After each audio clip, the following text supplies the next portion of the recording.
Okay. I forgot to add myself on stage. Thanks, Daniel. Uh, rookie mistake. I was just I was just rambling about. I wish I had someone else on because of lack of production value. Someone, Bob the Builder had actually agreed to come on to my show as Mel. But yeah, I mean, basically, I just don't have the production value. So I was trying or hoping back then and since then to get to a place where I can offer them something better, a better platform, and hopefully more subscribers. Back then, I didn't even have 100. I had like 100, give or take. I had less than 100, come to think of it. And they were still offering to do that for me, which was gracious of them. But yeah, here I am, fumbling around. Thank you. Yeah, thank you, Dana. Yeah, appreciate it. And thank God for good folks like you. And again, I don't want to put you on the spot, but thank you for your support. It means tons to me. I don't like, I feel like I'm torn between a rock and a hard place. Part of the whole, I mean, the package, so to speak, of, I forget, what is a platform? Pro P, something with a P. Oh, Patreon. Patreon is, you include this, that, and the other, which irks me personally, to be honest with you. I hate this whole, I don't want to say elitist, that's a outwar term, but, basically a hierarchical thing where you're being rewarded for your contributions or your loyalty. That really rubs me the wrong way. And Patreon is set up that way. A lot of people use it that way to do what everyone else is doing, which is why I went to Patreon to begin with out of desperation. That was actually a couple of years ago. Every winter has been pretty rough since the lockdown, to say the least, for all of us, for most of us anyway. So yeah, but and in that vein, I also did the thing of created this tier, that tier, another tier. In retrospect, I wish I hadn't. I only did it to give people options to donate a certain thing, because from what I see on that platform, you can only donate a certain amount and for a certain amount of periods of times or whatever. So I use that format. I regret it now, but yeah, one of the things is a shout out for those who contribute and all that. Bless your heart, man. Thank you. Um, yeah, I mean, I got to say, not to sound too ridiculous, but this kind of support, you have no idea what it does for us, and I greatly appreciate it. And I mean, the more support, your message and all that, Give the Gospel has been great about that too. For Mormons has been great, especially behind the scenes. Um, and people, and the list goes on, really. I mean, that's why I'm here. So to hear you guys say things like that, it's invaluable. So I greatly appreciate it. And certainly the cash to help keep me going. Of course, can't thank you enough for that. Anyway, and forgive me if I'm putting you on the spot. I just, I just want to thank you, and yeah, I just can't thank you enough. So yeah. So yeah, I mean, basically, I wanted to today. In retrospect, I should have maybe invited these guys, and I could potentially do it for another stream. I just again, I don't feel good about my production value. So, and of course, 150 subscribers. Maybe they'll still be willing to do it. I don't know. I've had some back and forth with both of them on different issues, so they may have also changed their feelings about me since. I don't know. But yeah, I really want to address, because this is a big thing that I'm tackling, is mass media and its messaging, but also its prevalent censorship these days. And everyone wants to claim how we have more access. I mean, it's hard to say that's completely untrue, but when that access is being a bunch of misinformation and silencing of people, how can you say communication has gotten better, especially when by the design itself, it's so limited? Chat, for example, is very limited to certain text, and written word is always misinterpreted. And, just these kinds of things on top of all the insane censorship, and they do it in so many different crafty ways. It's a problem. And so, again, Speaker's Corner at Hyde Park in the UK, in London, It's quite significant. Balboa Park in San Diego or in Southern California, um, more like LA. It's it's these places are significant. From understanding, New York has places like that too. I think it was Battery Park. If you know in the chat, please correct me. But historically, New York or in the United States early on had their own little public places where you can go and say things. But since then, it's been much more bureaucratic. You've got to first get permission, and then by permission, you got to do all the forms and the steps and pay all the fees. And so you've got to be privileged in different ways to be able to do that. That's changed dramatically in America too, unfortunately, or United States. Um, and this is something that must be addressed. That must be addressed. It's critical, especially these days, that especially Christians who love everyone, including we're charged to even love our enemies, to be able to continue to speak and share that love. To stifle it and to inhibit it is evil. It's pure evil. There's no other way of saying it. And yeah, that must be addressed. So at any rate, I've chosen this movie to share with you guys today. It's another one that I haven't watched. I haven't watched many early films, to be honest. That's something that I've started doing later in life, starting with Strange Cargo, Clark Gable, which can be a bit slow going, but I thought it was a really moving movie. Um, it was definitely religious. I don't know if I can call it Christian, uh, particularly because there was no discussion about Christ or Jesus or Christians or anything of that nature. But it was definitely a powerful, moving, and romantic, somewhat romantic kind of film, I thought. But again, I'm a black and white, and some of those tend to be slow going, but good. It's one that I can't do because of copyright issues. We can't do a watch party for that, unfortunately. I might eventually, when I have extra time, and do some of my favorites. Do private viewings for that on Rumble, like on a Sunday. That'd be good one for a Sunday. That one I will do my best to not criticize, though I know myself. If I find something, I won't be able to help myself. But outside of that, maybe at a future Sunday watching. Anyway, so yeah, today we'll watch yeah, this film is called, what is it, Hyde's, here I am, can't even figure out my own movie, Hyde's Park Corner. I think it's 1926, and so yeah, I'm really intrigued by it. The thumbnail that I used, that's actually, you see a few Sikhs. They're looking quite prominent. You know what? Let me pull that up while I'm talking about it, so you guys can see what I'm talking about. That would make much more sense. Give me 1 second. 1,000 clicks. Stop share. Wave. They make it so easy. Window. Here we go. Okay.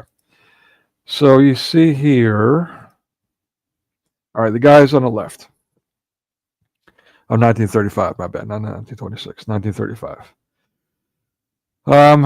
Yeah, I mean, these are actually Sikhs, but whatever. I just wanted to share this picture. One is obviously early 20th century, early to mid 20th century, since it's black and white. I can't say when this picture was taken. But you can see that they're quite prominent. They're at the Underground in London, the subway, that is, as you see. For us Yanks, they've got that translated. So yeah, I mean, you can see the kind of fat rich guys, quite comfortable hanging around for whatever. I don't know if this was a photo op or just a moment someone took or whatnot, but it's quite telling. And this image, they say a picture's worth 1,000 words. I mean, it really shatters this slander that whites, that or Europeans, as they say these days, are nothing but racist and want to ethnically cleanse the world, genocide the world, and so on and so forth. Given their dominance in recent history, or even throughout history, really, wouldn't it be arguable to say, especially through technological advances like the atomic bomb, if that's what they wanted to do, they would have done it. I mean, if that's actually what their agenda was, like the slanderers, the hypocritical racists claim, including Muslims, then they would have done that because they had it in their means to do so. But instead, we find that, well, because of Christian ethics, by extension, when they did invade, they took it a step further than what Alexander the Great did. Alexander the Great is known for annexing the people that he conquered, his civilization that he conquered, instead of slaughtering everyone like Muslims do, or Africans, or Native American, Indians, South, North America, slaughtered everyone and so on. He was known for allowing his enemy, especially the leaders, to live and to integrate into that culture, to merge with it. And that's why he's called the Great, because he changed the way, well, I'm going to say some. He changed the way some conquered, which I'm not a fan of conquest. Don't get me wrong. When I was younger, young, dumb, and full, sure, I was one of the few people, or one of the many people, that wore a Bomb Baghdad T-shirt back in Desert Storm. Back in the 90s. That's when I was hot-blooded, martial artist and that kind of thing. So I was all about war. In fact, when it came to this board game I played with friends, Axis and Allies, I always chose Germany or Japan.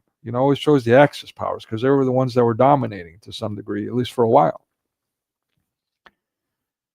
But a lot of that's changed since then.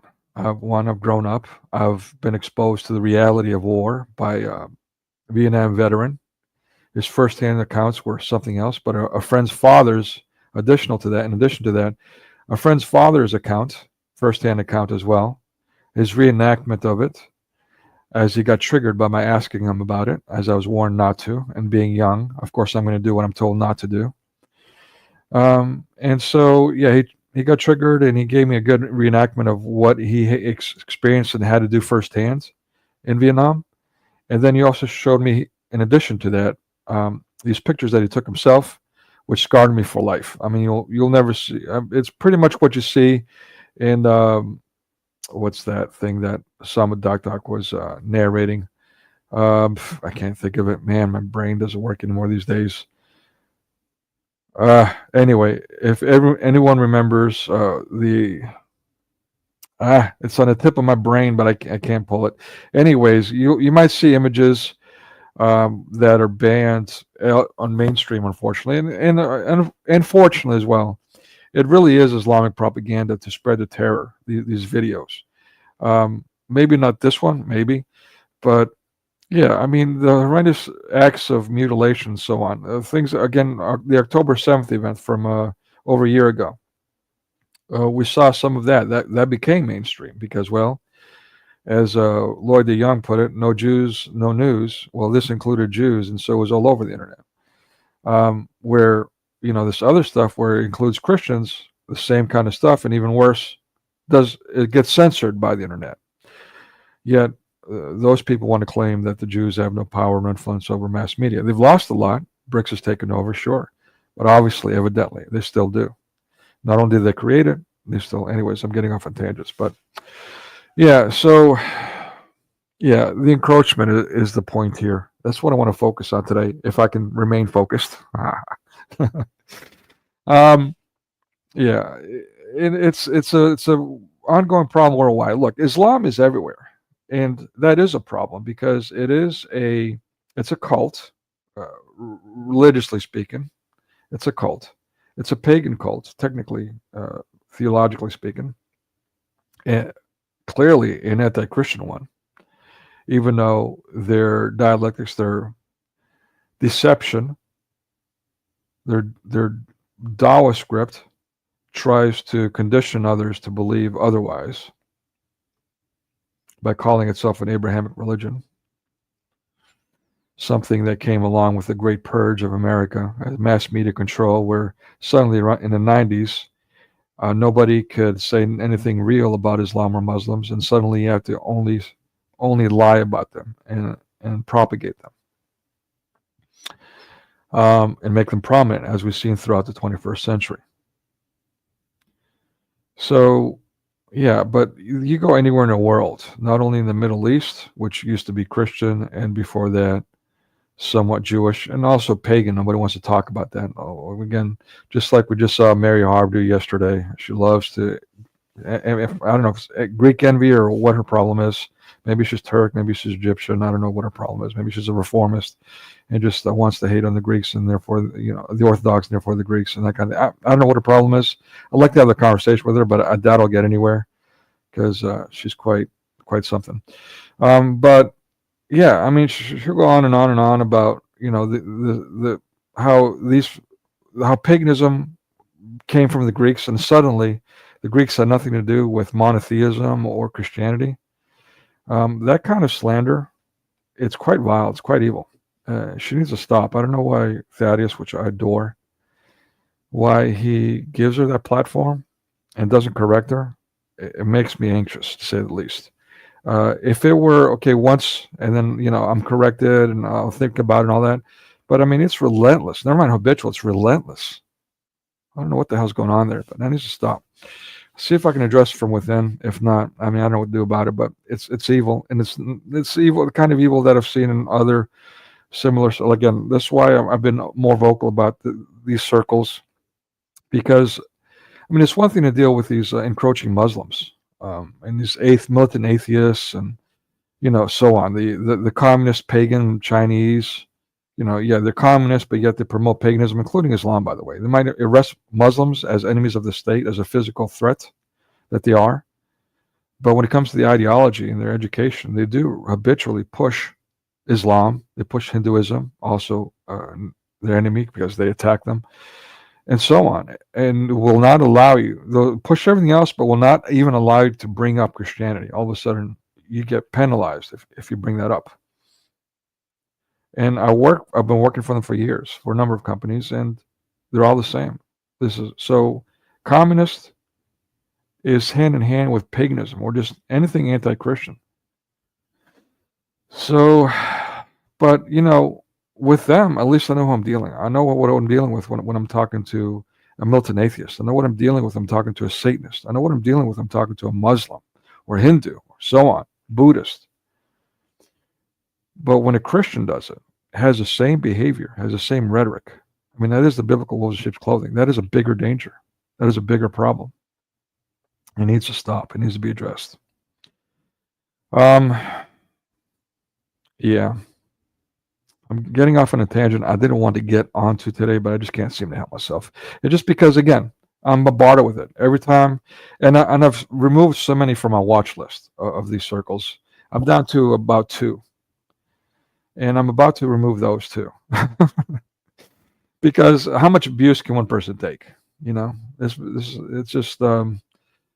But I might reconsider that and start getting more active about addressing them and challenging them. I'm not a theologian, and that's the problem. That's why I don't challenge them to a debate. If I were equipped to, go back and forth with their arguments, which is usually, I want to say almost always, giving them the benefit of the doubt. But so far in my experiences, what I've seen is a lot of mistranslations and misinterpretations, and therefore deception. Another recent one was the virginity of Mary, which has some people foaming at the mouth that she might be a virgin or she might be chaste, the mother of God. What else needs to be said there? And they threw out this Bible quote. And again, I'm not a theologian, so on the spot, I couldn't address it. But it was obvious to me this has got to be another misinterpretation thing. Often there's a context issue, but you couldn't say that with this quote. But sure enough, in another stream that was an Orthodox guy speaking, was actually addressing that. It just so happens, the Holy Spirit works in mysterious ways. And they were saying that this is in fact a misinterpretation. That, well, what they were saying was, up until when she was given birth, she was a virgin. That was a Bible quote. Well, so in other words, up until, for example, so I can put this in perspective. Up until we go to the door, the carpet is green. Does that automatically mean that beyond the door, the carpet is not green? And to some, this might sound like splitting hairs, but again, you got to put this in context. This passage was, in fact, actually expressing that she was a virgin when she gave birth. In other words, it was expressing in many words a virgin birth.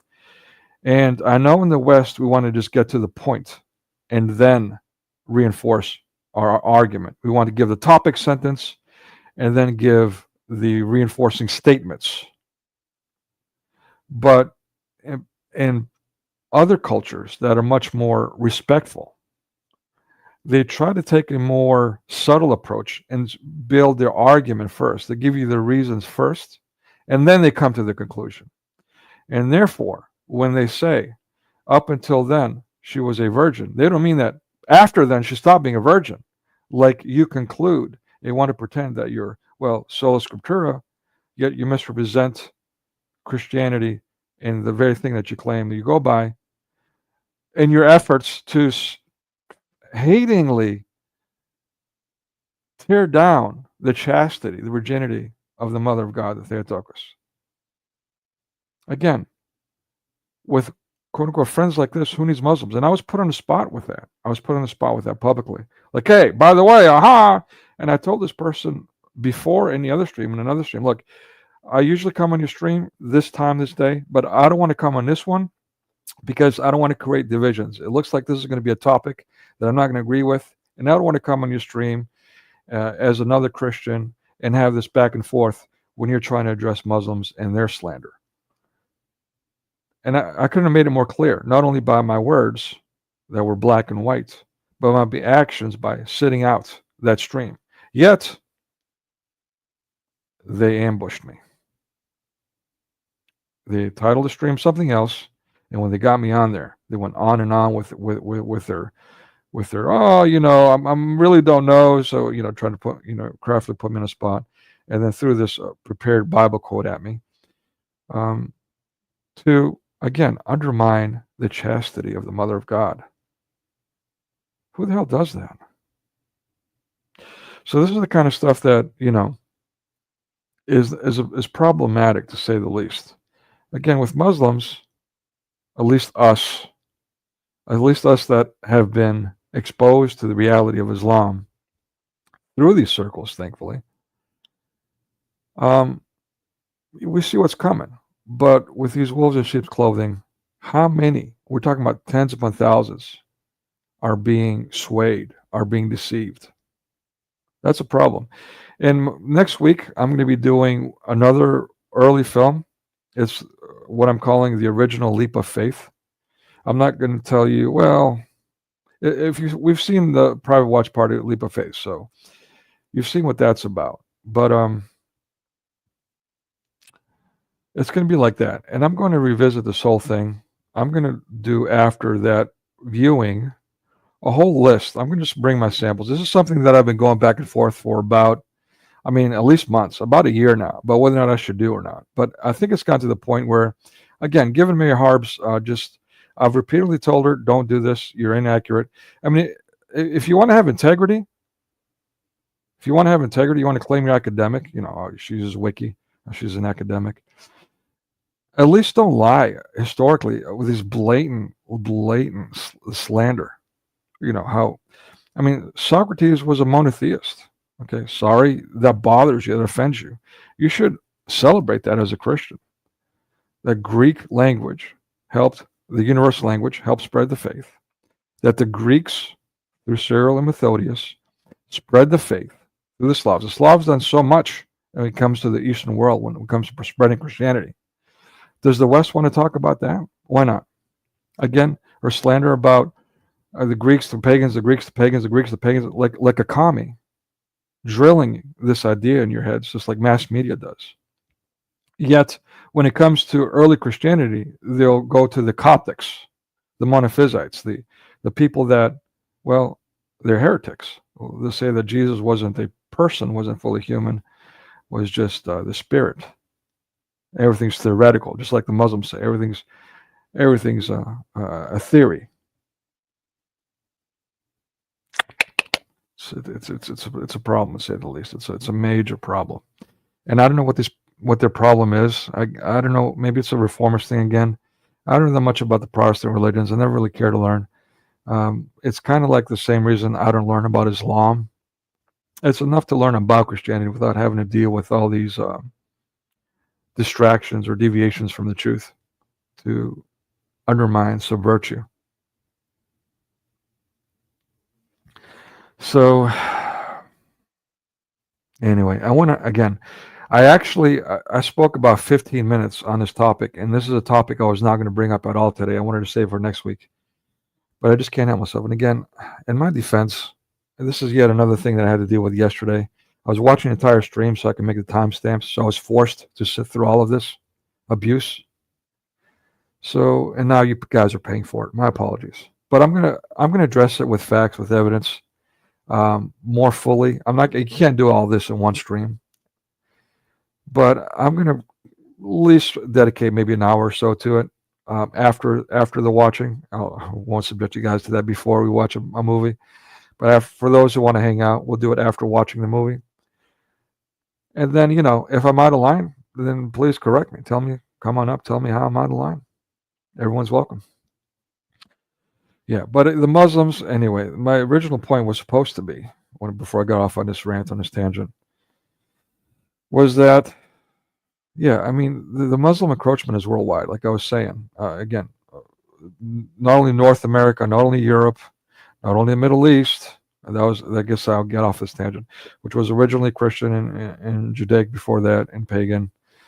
But yeah, I mean, Africa, Asia, Australia, nobody wants to talk about that, but Australia has been overrun by communist, pagan Chinese, and Muslim Arabs. This has been an ongoing problem for them, particularly for the Christians that live there.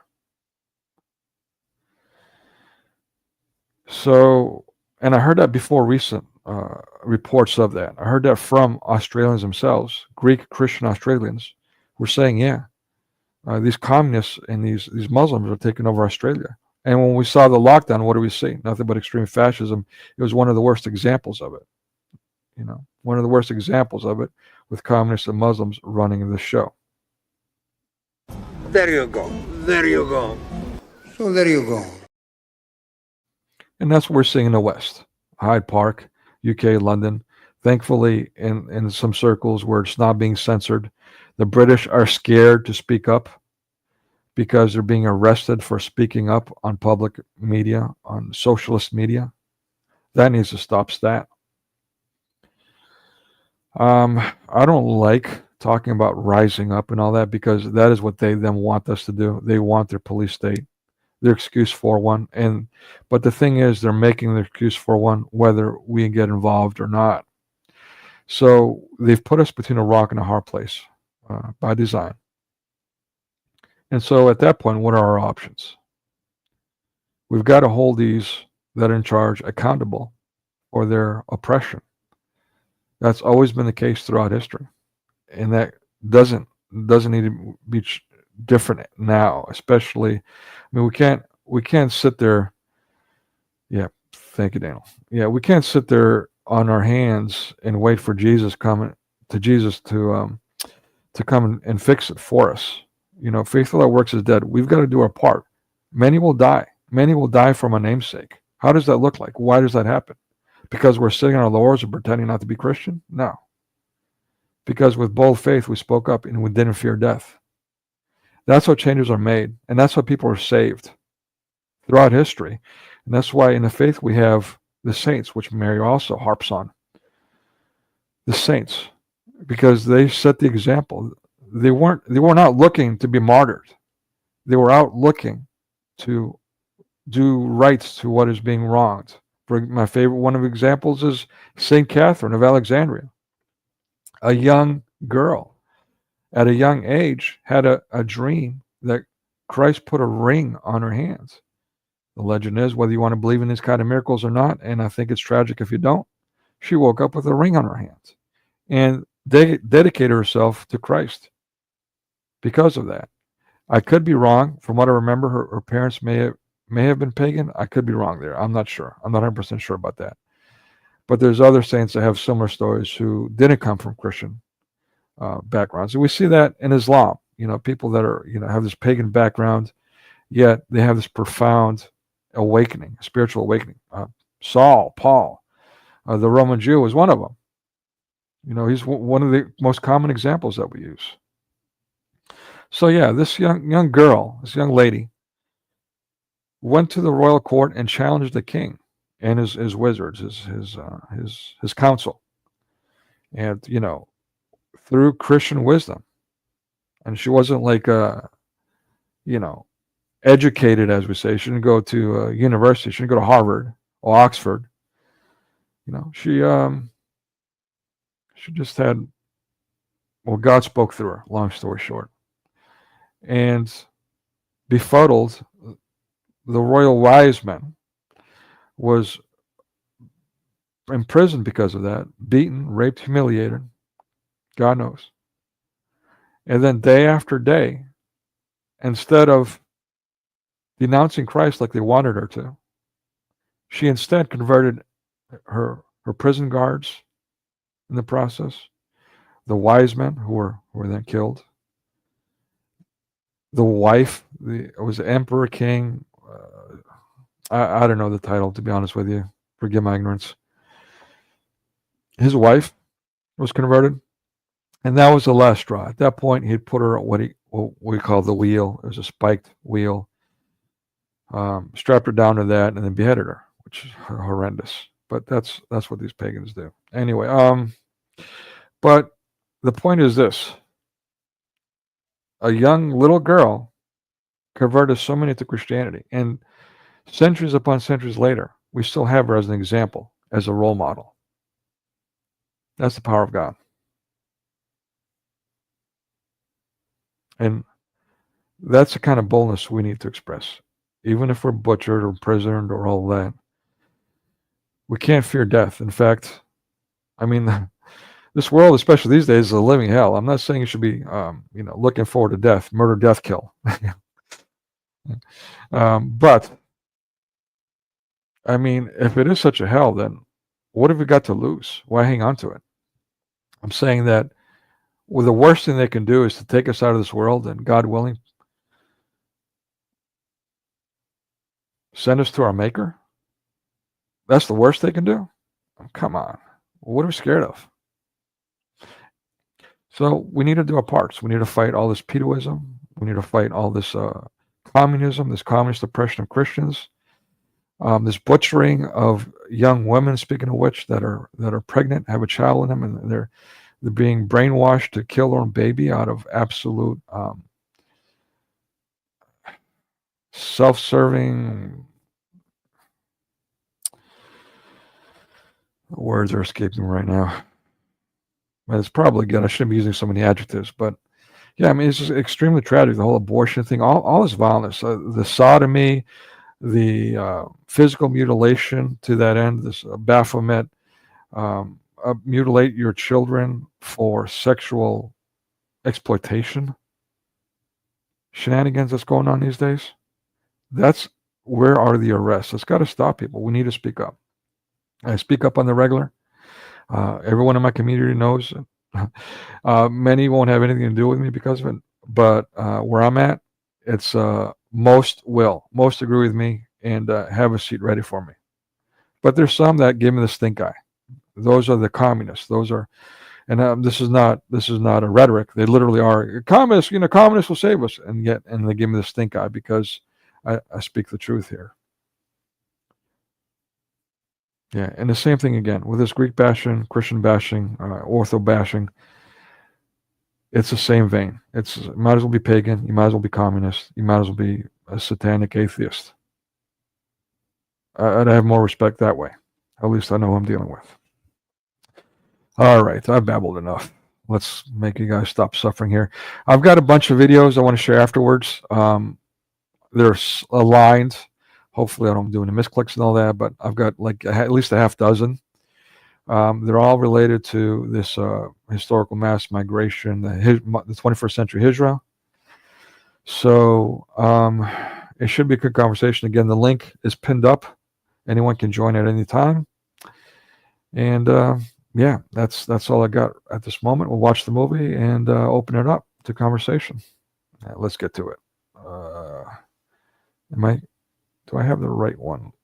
Let me see. Sorry. Let me read 1,000 clicks again. Stop. What is going on? Stop screen. What does that even mean? Okay. Sorry, guys. StreamYard really needs to fix this. It make it so difficult. Oh, let me annoy you guys while I'm being annoyed. share my little thingamajig here. My little shilling.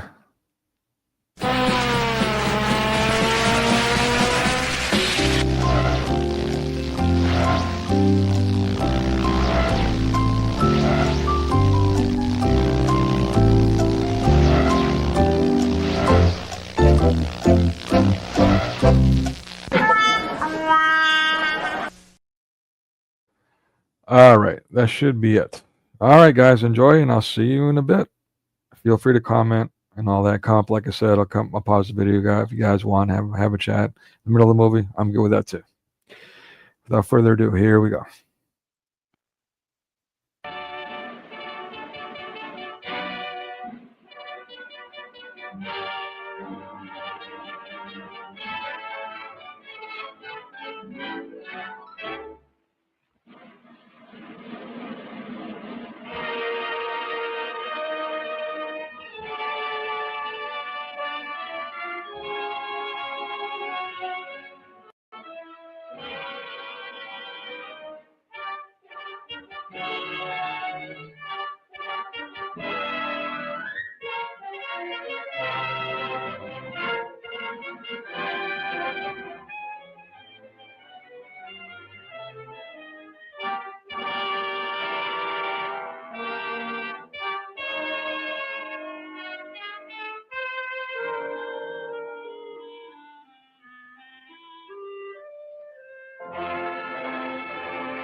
That's the house, all right.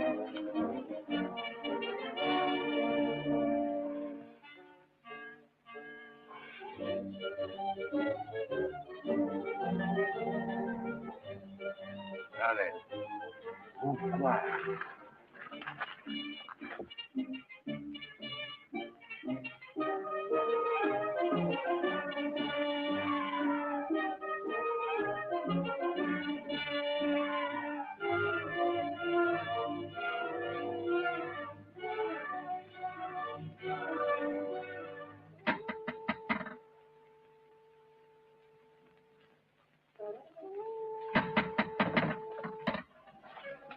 No street runner! Here, come here.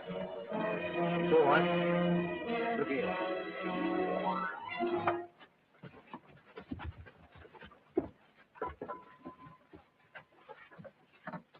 Yes, a very nice house, but too many stairs. What are you calling it? Hyde Park Corner. My uncle's house is large, larger. Look, it's fine. Come on, fine. New house, I believe. Yes, indeed. Built by the brothers there. Most fashionable architects. Glass of wine. Thank you. Most kind of you to invite me. I gathered there might be a little gambling tonight. Not so loud, Captain. I'm only waiting for Sir Arthur Gannett.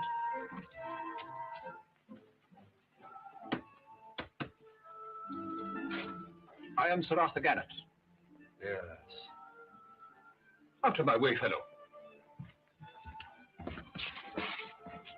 It's against human nature to interfere with gambling. Oh, you're safe enough here. Besides, these Bow Street runners are a cowardly lot in the dark. Sir Arthur Gannett.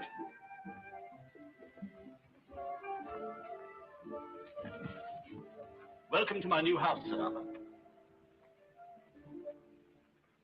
I should be proud to call it mine. Ah, Concannon. Your servant, Sir Arthur. But where are the cards? I thought you were anxious for your revenge. I am.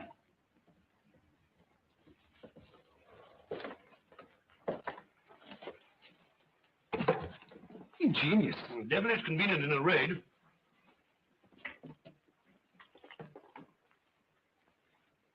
About those IOUs I gave you last night. Think no more of them. But if I should lose again tonight? This house is ample security. But you wouldn't foreclose.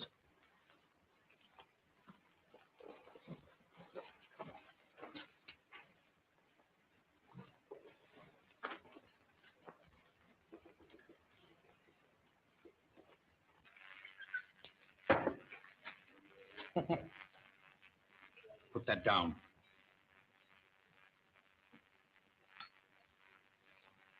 Not tonight. I kill men for less than that. Come, Captain Concannon. Would you like our friends to know your real name? You will not mention that name. Carstairs, who was cashiered? For God's sake. What do you want of me? That's better. A faro box. Yes. You will use it instead of the one at present on the gaming table. A trick box, eh? Chester must lose again tonight. I want this house. We're all ready, Sir Arthur. Sir Garnet to Willigar. We all here? All Sir Garnet? I'll start with 50 guineas worth. I'm lucky if I start with 25. I'll take 50. Your servant, ladies and gentlemen. Sir Arthur, your servant. I'll start with 100. I'll take the bank. Captain Concannon here has kindly consented to deal for me. A privilege, ladies and gentlemen. A privilege. I'll take 50, please, Captain. 50. Thank you. 100 for me, please. 100 for Mr. Chester. Thank you. 25 for me. 25. 50, please. Oh, fellow. Oh, I'm sorry, sir. The servants are new like the house. You may go, fellow. Very good, Your Honor. 100, please. 20. Just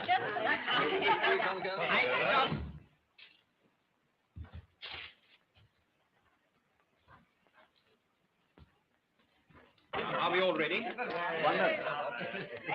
on the nail. I think I ought to do it once more.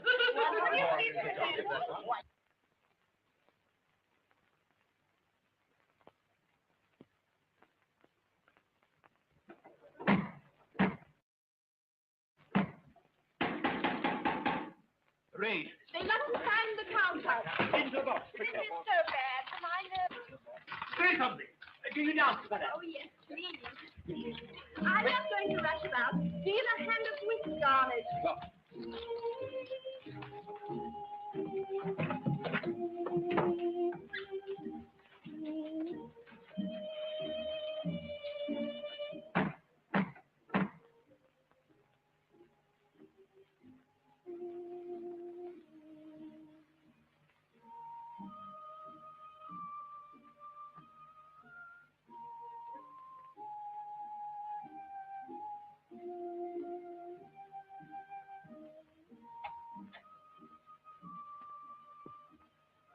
Well, fellow, must you keep me standing here all night? This is the wrong house, Mr. Swittering. How do you know I'm Mistress Wittering? I saw you with the players when you was Polly Peachum. You took your part good. And how do you know this is the wrong house? Well, it's the wrong house because, because it's the wrong house. But this is Mr. Chester's Hyde Park Corner, isn't it? Yes? Very well then, stand aside, fellow.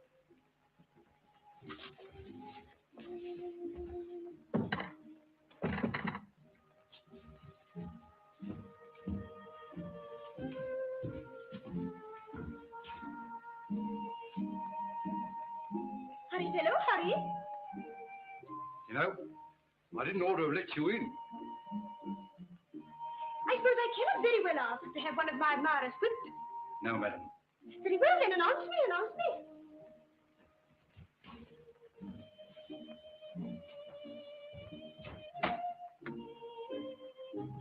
Mistress Sophia Wittery.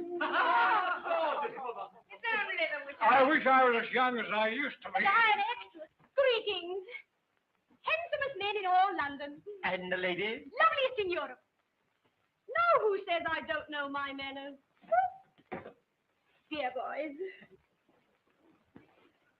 You're just in time. What a relief. Ah, Sir Arthur. Wittery, your performance of Polly gave me very great pleasure. One of your footmen also complimented me. Somewhat strangely, I'll admit. I trust the fellow wasn't impertinent.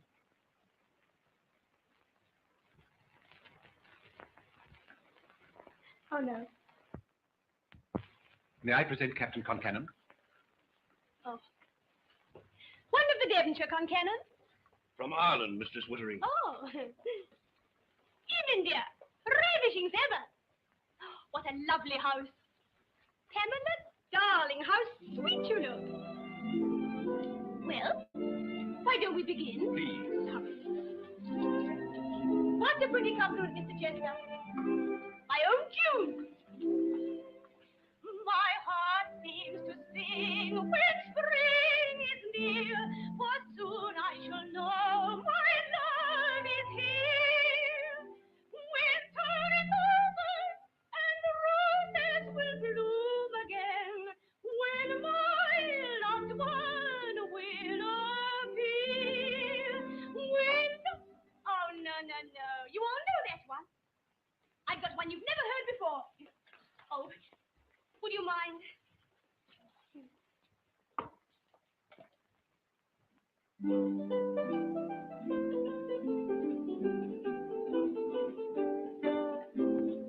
He wasn't too young, he wasn't too old, he wasn't too shy, and he wasn't too bold. I know just what you're thinking, but the love of it is that I know you don't know the half of it. It wasn't too dark, it wasn't too light, it wasn't so wrong, and it wasn't so right. I know just what you're thinking, but the love of it is that I know you don't know the half of it. There was a moon, oh what a moon, I had to stop and think twice. There were the stars, millions of stars, where could I go for advice? Now we're married, but you still don't know the half of it. We got a baby carriage, but the love of it, the baby carriage doesn't know the half of it. You see, we're blessed with twins.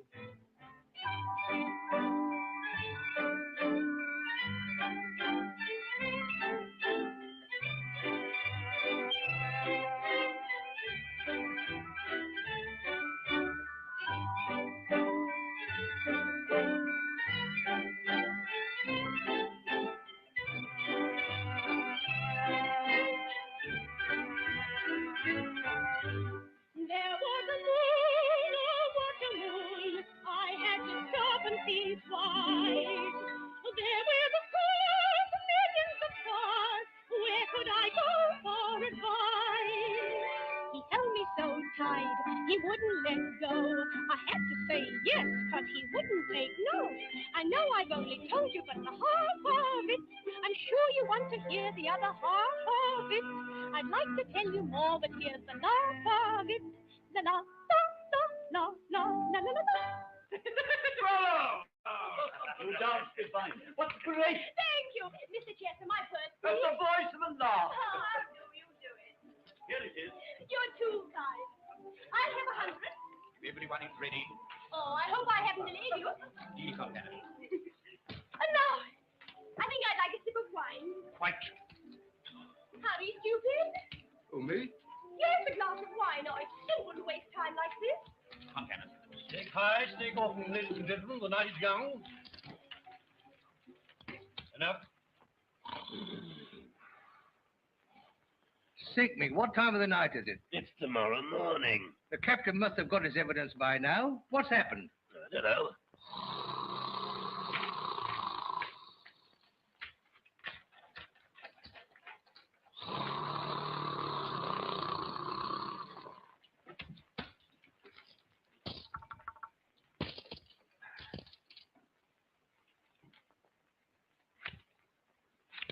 2, the bank wins. I'd be frightened of your luck, Sir Arthur. I can't break it. You clean me out, Dennis. You still got this house? Oh, Mr. Chester, you mustn't. Why not? After all, what is a house? Oh, no. These cards have been all against me. A new pack, Concan.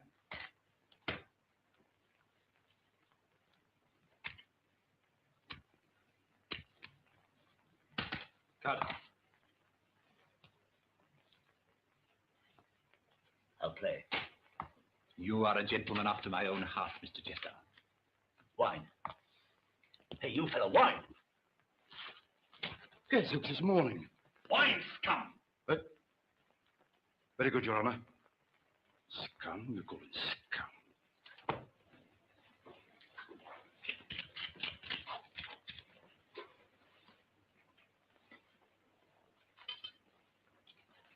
Last deal, stake Hyde.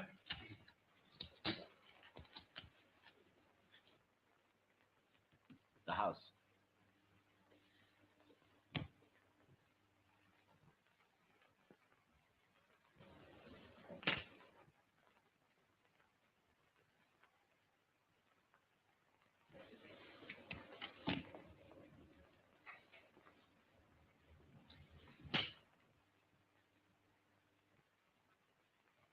Enough.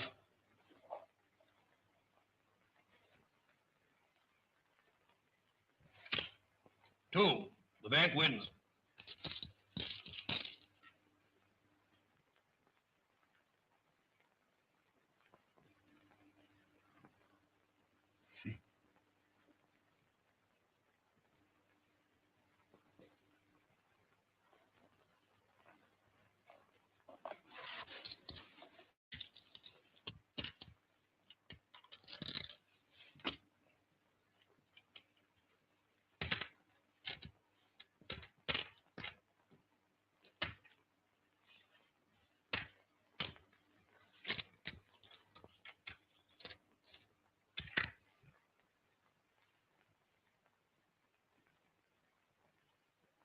Oh, I won again. That was my stake. What? I say. It was. I want my money. Don't you take that tone with me.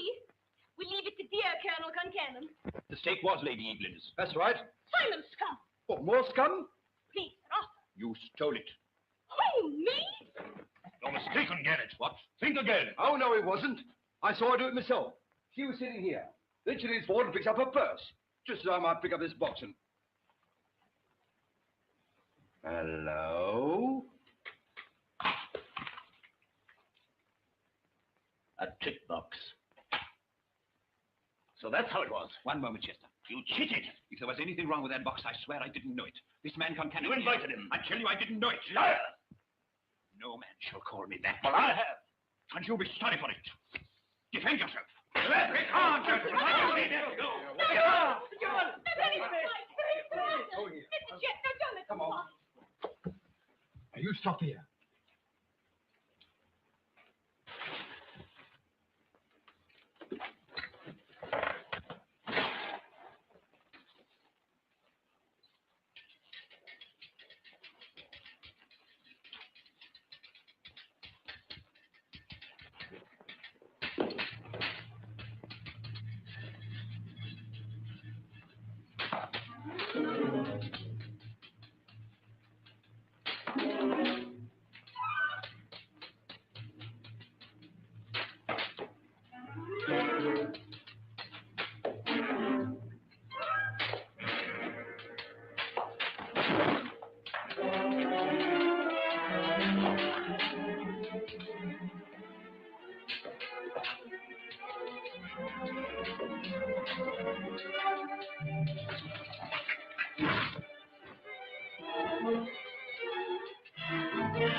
Dead?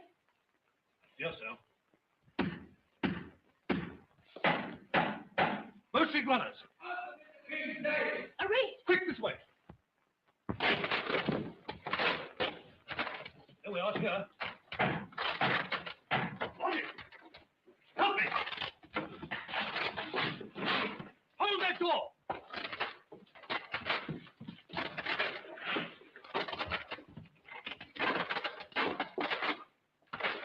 It was safer for all of us if they didn't find him. But they will find him, Why? because I am the captain of the Bow Street Runners.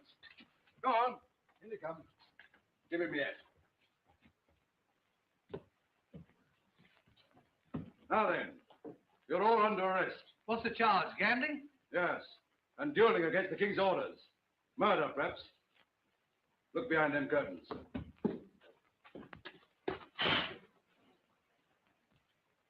Your captain's mistaken. There was no duel. I lost the cards and couldn't pay. So I stabbed myself. You heard what he said? Yes, I heard. Take that lot to Marlborough Street. Go on. I shall have to trouble you too, Mistress Woodrin. Come on there, step lively. Bustle along. Oh, this is dreadful. Never mind. This is the third time I've been arrested this season. Keep your dirty hands off me, sir. Come on. Come on, Mrs. Woodrin. I'm sorry, but it's my duty. Your kerchief, mistress. Charming perfume. Lilac. Ah, springtime in Sussex. Your servant, madam.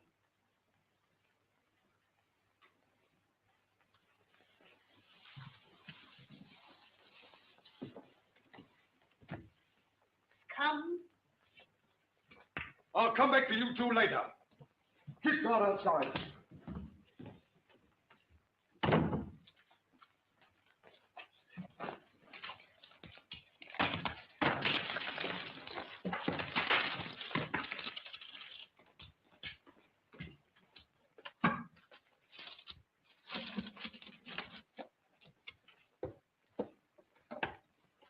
Chester, Chester.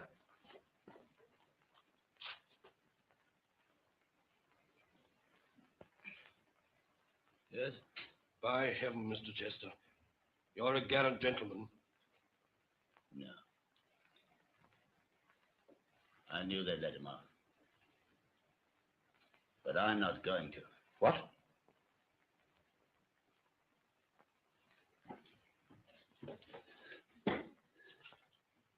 I'm finished, Sir Arthur. But this isn't the end. Sooner or later, this house will bring ruin and death to you and yours. It has to be a man. I curse this house.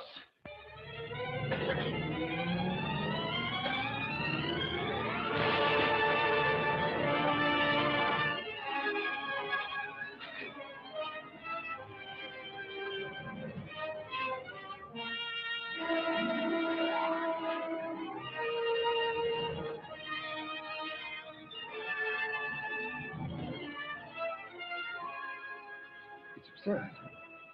It's absurd, I tell you. Superstitious nonsense. I wouldn't want a curse on my house.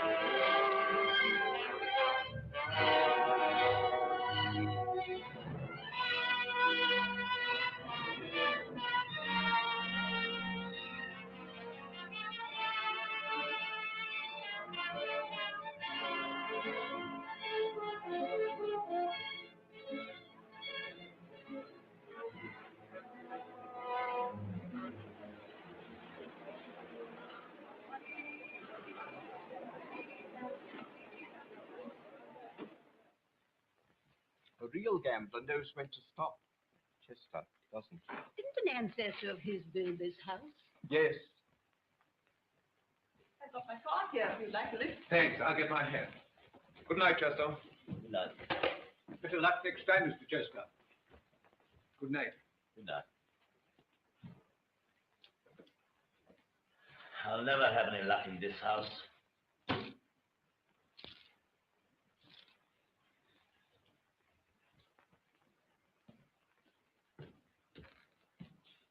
Oh, Garrett asked me to find you.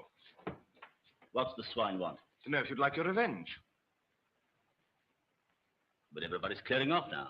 Then I'd like to play. That'll make 3 of us. All right. But there's Barbara. I'll take her home first, if you like. Oh, well, in that case... Oh, Barbara. Yes? Would you mind if Howard takes you home? Oh, I'll go home alone. If you're not coming. You said you'd finished. Well, I can't afford to stop. Sir Arthur's giving him a chance to get some of his money back. Pretty sporting, don't you think?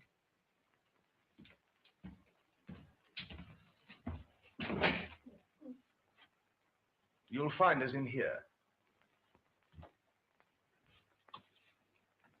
Cut your losses, Teddy, and let's get out of here. I don't trust Gannett. Neither do I. It's my only chance of getting my money back, and I'm going to take it. What good am I to you? Oh, Teddy. Would you marry a bankrupt? Yes. But not a gambler.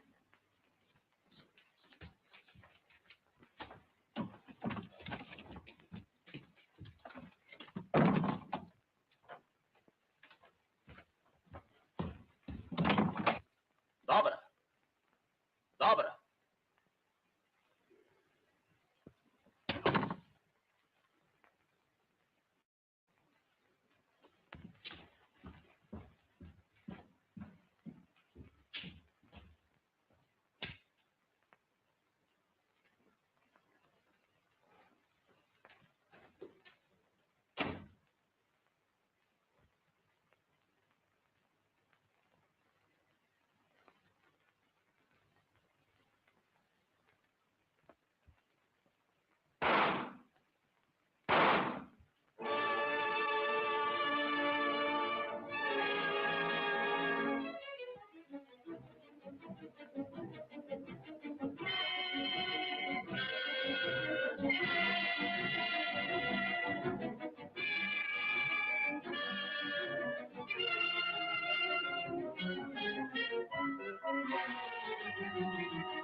Heredity.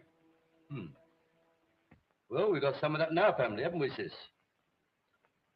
There was John Cheadle, Bow Street runner, 1792. Then there was George Cheadle, peeler, 1829. And then there was our dear old dad, Sergeant Albert Cheadle, 1906.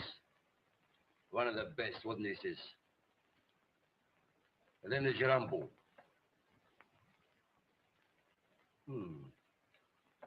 A nasty business, this Gannett murder. There's more in this case than meets the eye, you know. Of course they detained the man. They always do, these London police. But is he the right man, sis? That's what I want to know. Sir Richard Carstairs, the eminent KC, spent 2 hours with Chester in his cell. It is going to be a big case. No, they won't look facts in the face. That's their trouble. I mean, they always talk about ancestral feuds and family quarrels. I mean, why should this Chester fella let off a gun at the other bloke simply because he's a Gannett? 2X or 3? 3. That ain't detecting. That's guesswork and theory. That's no way for a self-respecting policeman to get to work. I bet you the commissioner knows, or why should he send for me? Because you've been down for transfer for 2 years. And you wouldn't have been that if I hadn't spelt the letter for you. Hurry up and pack your bag, you'll miss your train. Oh, all right, plenty of time. I don't care what you say. They got the wrong man, that's what they got. What I want to know is who done it. My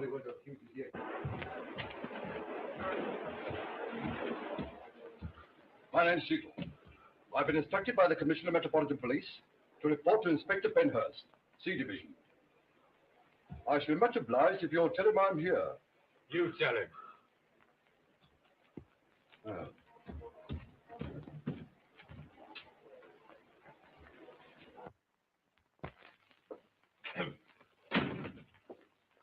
My name's Cheadle.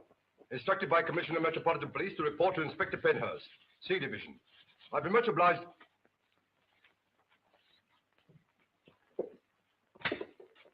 Inspector Penhurst, sir.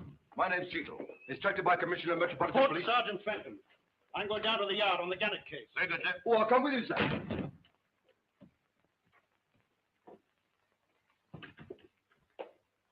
My name's Cheadle. Instructed by Go to Commissioner... the first time. Stores in the basement. Get your uniform and report to Sergeant Dallas. Uniform? But detectives wear plain clothes. Patrol duty at 6 o'clock. Hold on.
I didn't do it, I tell you. I tell you I didn't.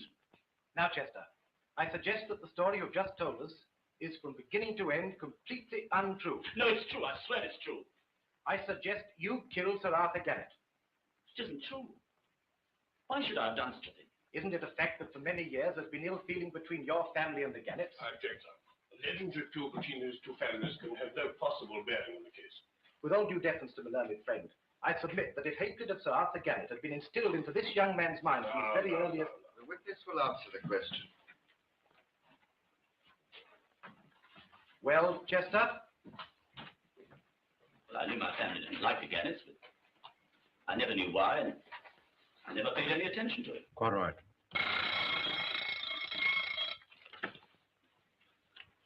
Exhibit A. My case. Now, Chester, you've admitted that on the night of the tragedy you lost heavily at baccarat to Sir Arthur Gannett. I've already told you what happened. Gannett offered me my revenge. First I agreed, and then I told him that I didn't want to play anymore. Then I left the house.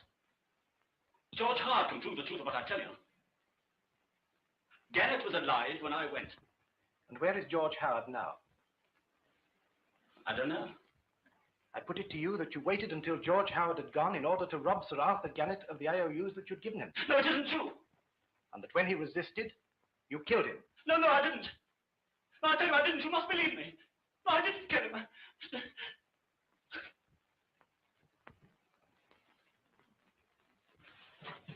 No, sir.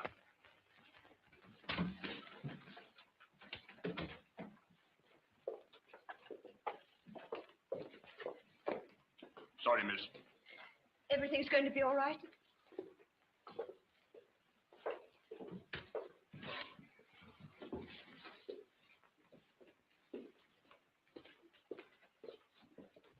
I asked for an adjournment to enable me to produce my most important witness. Witness George Howard, referred to by the prisoner. Yes. He left London the morning after the tragedy, and we're still trying to trace him. Very well. The prisoner is remanded until 2 o'clock tomorrow, when I hope that you'll be able to produce your witness, Sir Richard. Thanks.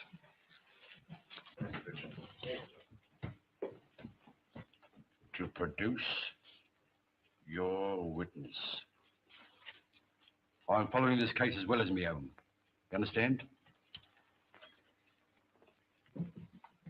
It's going to be all right, isn't it? It's got to be all right. Yes, but if we don't find George Howard... We'll find him or I'll find a way to clear Chester. Don't worry. What is the next case? Sophie Wittering. Who's conducting the prosecution? The police, Your Worship.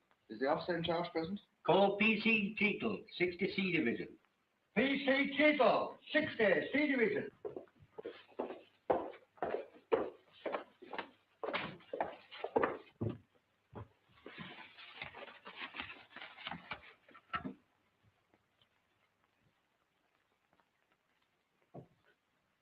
Where is Sophie Wittering? Sophie Wittering.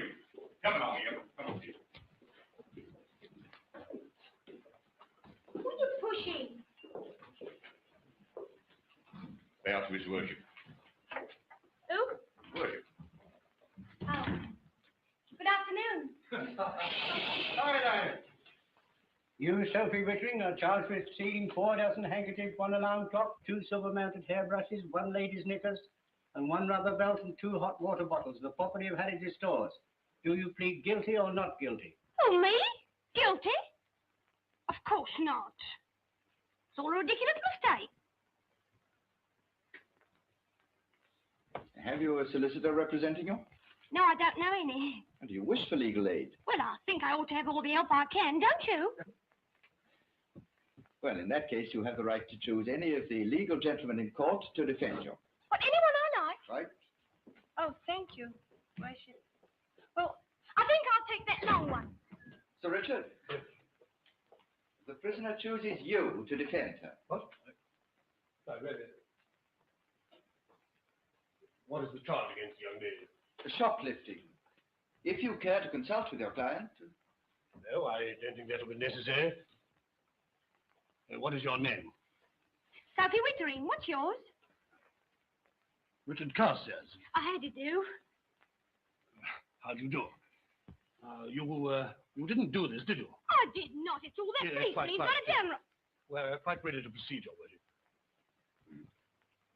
I say, Almighty God, the observer shall give the court with the butt truth. What is your name? Samuel Cheetle, PC 60C Division. I've been in the force now for 20 years, my father before me and his father before him. The Cheetles have always been on the side of law and order, and I may say that I'm very good. You are the prosecuting witness in this case? I am, Your Worship. Well, tell me about it, please. Very good, Your Worship. At 6:48 p.m., on the evening of the 30th of November inst, I was proceeding in an easterly direction along Oxford Street, hoping to pick up some hooks. Hooks, officer? Precisely, Sir Richard. Hooks or tips. I rather gather that the constable is referring to small thieves or pickpockets, Sir Richard. Or shoplifters, Your Worship. Oh, I see. An omnibus term. Well, you don't get many omnibuses nowadays, Sir Richard. Cinemas is the place. As a matter of fact, I saw the news the other day. I was told to... Right. Now continue, please, Constable. Very good, Your Worship. Passing the main entrance of Harridge's stores, my attention was attracted by this young woman. What was she doing? Yes, go on. You tell him, you dirty old man. Well, as a matter of fact, she... Yes, he was looking at my legs. That's what he was doing. I see. Go on with your evidence, please. Very good, Your Worship.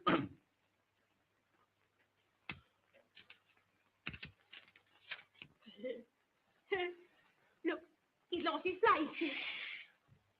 He's lost his place. I was passing the main entrance of Harridge's stores. We've had all this before. Well, I'm coming to the new part now, Your Worship.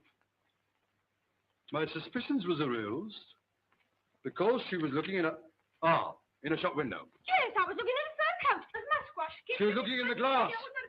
Nobody was watching her. Oh.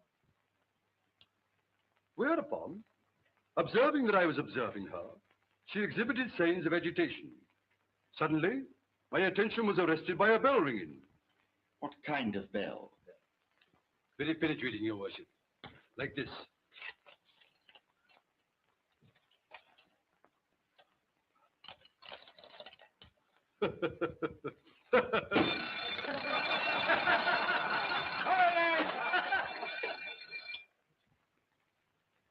Go on, Constable.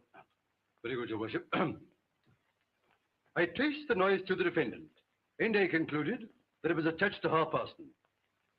I was about to ask for an explanation when she turned and ran in a northerly direction at an estimated speed of about 8 miles per hour. I followed at a slightly higher speed and succeeded in apprehending her. After cautioning her, I proceeded to interrogate her In a southerly direction. As I was saying, after cautioning her, I proceeded to interrogate her, and when searched at the station, the articles exhibited were found on her person. If I might be permitted... Oh, certainly, Sir Richard. Thank you. Don't mention it. Now, sir, you have no feelings against the defendant, have you? Oh, hasn't he? Well, I like a hook to be polite when they're copped. Live and let live is my motto. Then you have some feeling against her. What she said at the station was highly personal. And that might make you anxious to get a conviction against her. If I'm struck down this very second, I'll Yes, give yes, myself... quite. I suggest to you, officer, that the evidence you've just given is a tissue of falsehood. The suggestion is denied.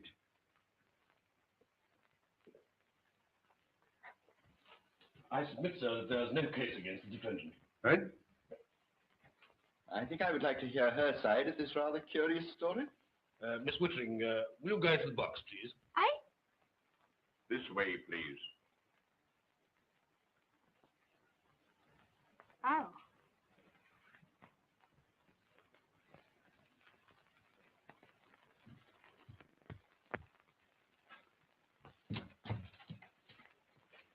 Take this book in your right hand. No, your right hand, please. This card in your left, and say those lines. I swear.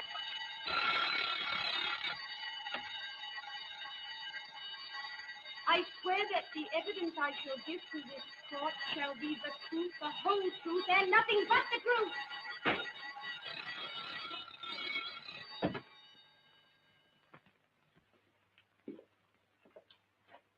Now, Sophie, you don't mind my calling you Sophie, do you?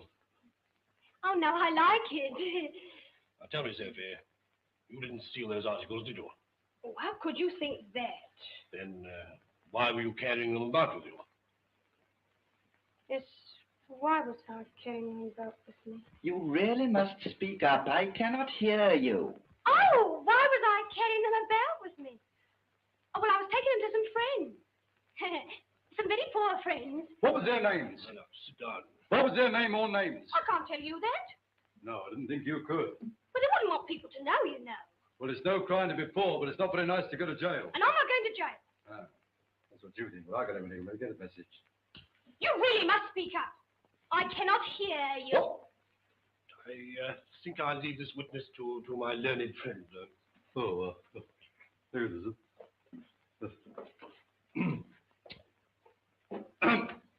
No. You say you bought these articles at Heritage Stores. I didn't, it's true. Now, I put it to you. When you buy articles there, they give you a credit slip, a kind of bill, something. With each purchase, do they not? Well, I... Come, don't investigate. If you're a customer there, you know that's true. Well, Do you not or don't you? I object. Do you not or don't you is a contradiction in terms. My learned friend must reframe the question. Well, I'll withdraw the question. Now, I want you to think, and to think very carefully. When you bought these articles, did they or did they not give you credit slips with them? Yes. And I suppose you threw them away. Well, I... Yes, I thought you did. Well, I didn't. What? I saved them. You did? Yes. Where are they? They're at home. Well, tell us how that is and we'll send for them. But I can't do that. Why not? Oh, my father's safe. He saw the police coming to the house. Well, if you ask me, I don't think he'd be surprised. Constable, that is not a proper comment. I apologize, Your Worship. Sir Richard, I ask your pardon. Granted. Me too. Come. Where are those slips? Well, I put away so many things. Well, they might be in my desk or in the library or... Was it the billiard room? I really forgot. The production of these credit slips or bills is so vital to my client's case that I must ask for an adjournment. I don't think I can refuse that, Sir Richard. And further, that she be allowed to accompany this officer to her home in order to obtain the documents. That will be the order of the court. Thank you, sir.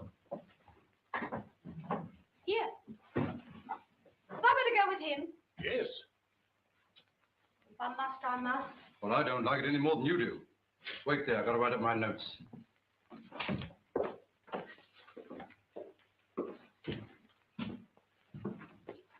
Sir Richard, we've traced Howard. He registered at a Paris hotel 48 hours ago. Good work. He doesn't help us much. No, why not? He left the hotel immediately and never came back. Without Hyde's evidence, I can't save Chester. Get the Paris police to help you. We'll do our best. If you want me this evening, I'll be at the Blue Train restaurant. Right. Oh, Sir Richard, Yes? I'd like to thank you. That's all right, Sophie. But you better find those bills, otherwise something will happen. Yes, something will happen. Oh, you did me a good turn. I'd like to do you one. Yes? You know that missing witness in your last case? Yes? Well, what's his name? George Francis Howard? Yes. Well, he's in London. He arrived last night. How'd you know? I found his wallet in Victoria Station. Where? Well, in his pocket. That's great of you, Sophie. That's all right. Thank you. I won't say anything about this. And good luck with the constable. Thanks.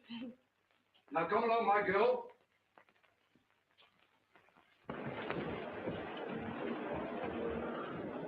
I'd like to know what my friends would say if they could see me with you. The crime doesn't pay. Hey? Oh, I've dropped my things. Aren't you going to pick them up for me?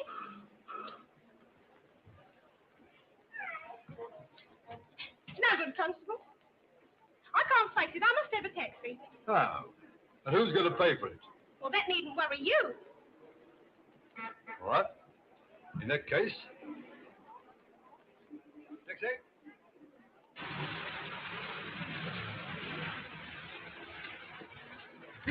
Quick! After that young woman.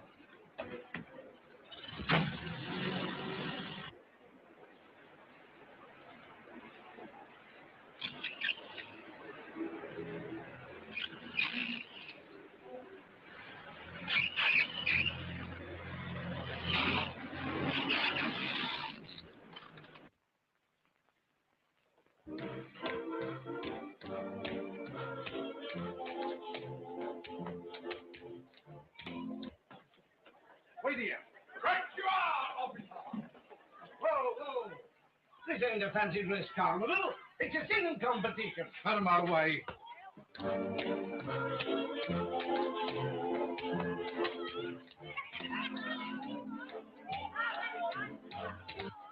What's he going to do, arrest her? Aye. Runaway marriage, I should think.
Lingbrook, did you get that out of the book, sweetheart?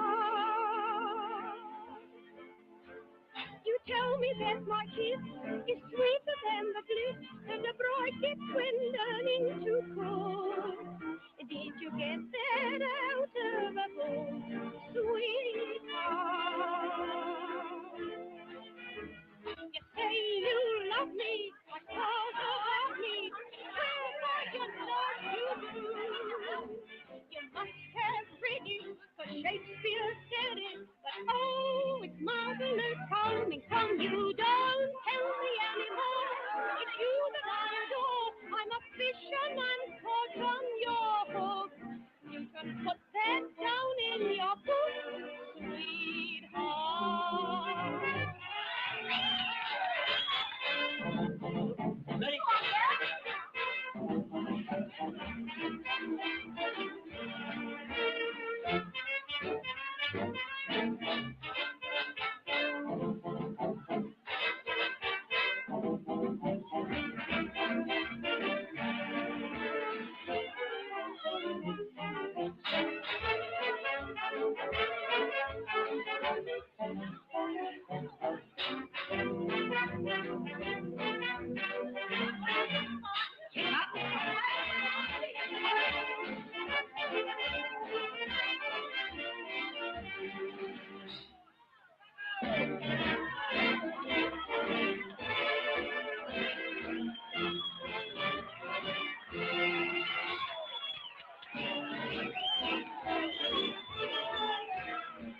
Come here. Now then. Now look here. It's no good thinking because you're a girl, I'm going to treat you any different from any other criminal. Now get it there, will you? What you've been doing is in direct contravention of the regulation. Now then, where do you live? Excuse me, Mr. Chief. Where you going? Where you going? I was just going to powder my nose. Well, you can do it in here. Not in my cab, you don't. Where's your address? Yes, where do you want to go? Oh, well, you better back out of here, and then take the second to the right, and the third to the left, and then follow the tram lines till you get to the clock, and The clock? go third to the right again. You know, if I were you, I wouldn't start from here at all.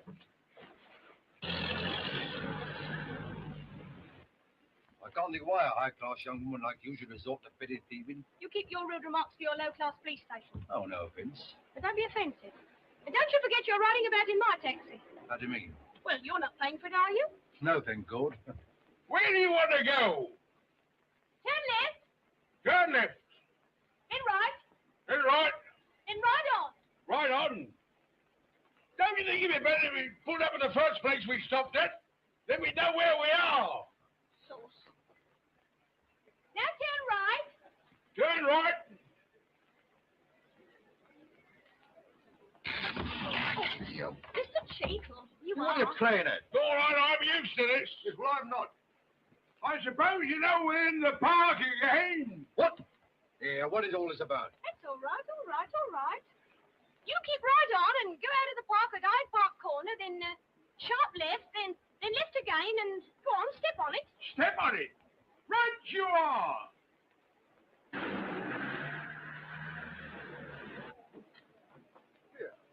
What's all this? Isn't it funny, Mr. Chief? We're here.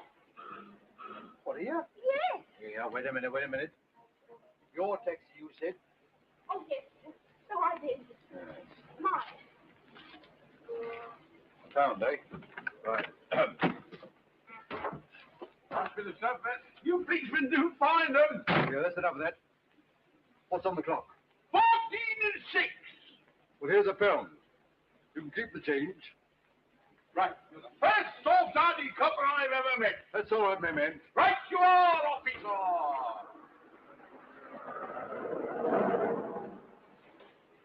So this is where you live? Yes, nice little place, isn't it? What was that?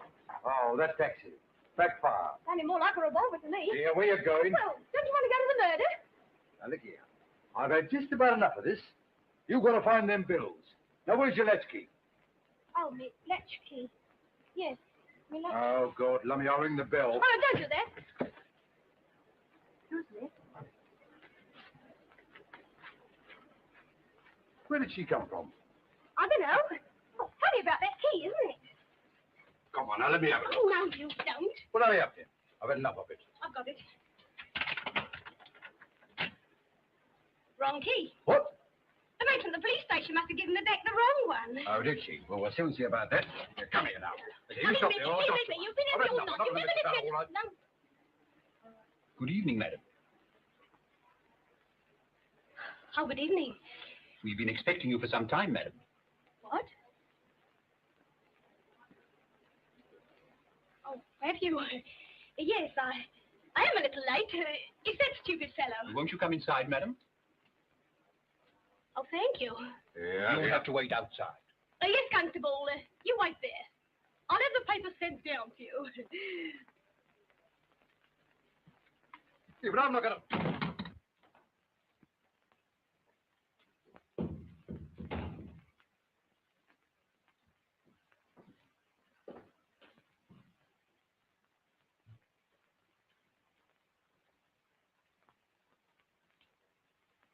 If you would care to take off your hat, madam, you will find everything you want in there. No, I don't think I'll take off anything yet, thank you. Very good, madam. He ordered them for you himself, madam. Oh, did he? I'm afraid he's even later than you are, madam. You mean he hasn't come yet? Not yet. Oh, well, then I don't think I'll wait. You are the lady who's expecting? Well, naturally.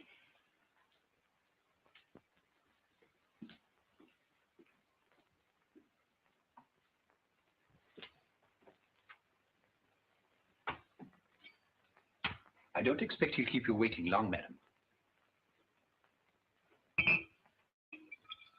He told me you preferred a white lady. He thinks of everything, doesn't he?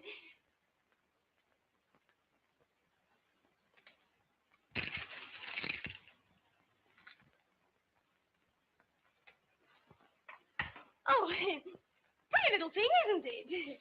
Nice. Oh, I'm afraid it's that policeman again. I'll endeavor to get rid of him.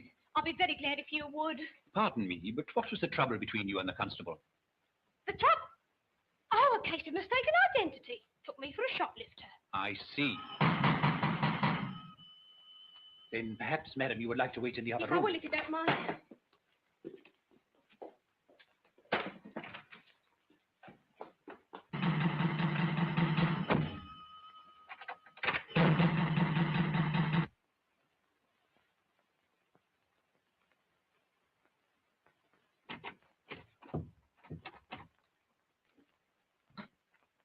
How much longer will you keep her waiting out here? What exactly do you want? I want to see that young woman. She's gone. What? She asked if there was a way out by the garden. Oh. I like it. Then she doesn't live here? No. But you was bowing and smarming and calling her madam? My master was expecting a lady to supper, and I thought naturally she was the one. So she's gone, eh? Yes.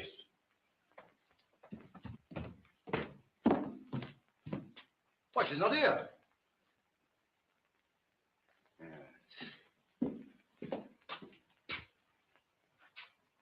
Yes. The door to the garden is in the morning room. Oh. Makes you feel sort of peckish, doesn't it?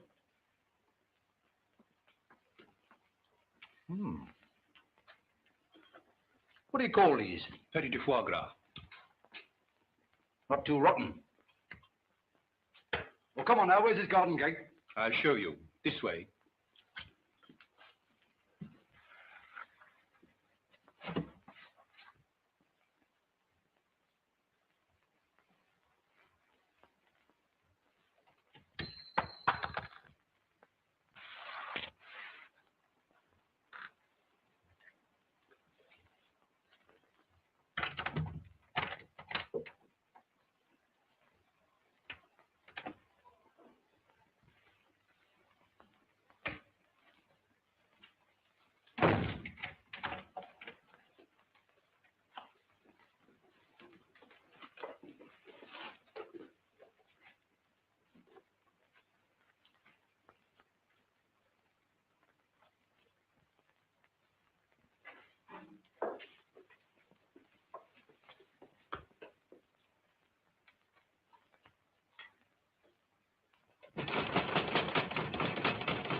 Howard. George Howard.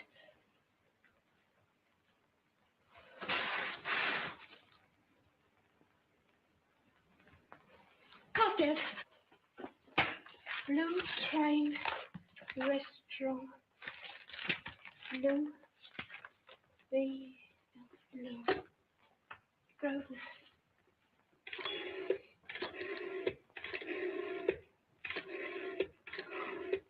6, 8. Oh, no, is that the Blue Train restaurant? Is Sir Richard Carstairs having dinner there? Oh, would you ask him to come to the telephone, please? It's very urgent. Yes, all right.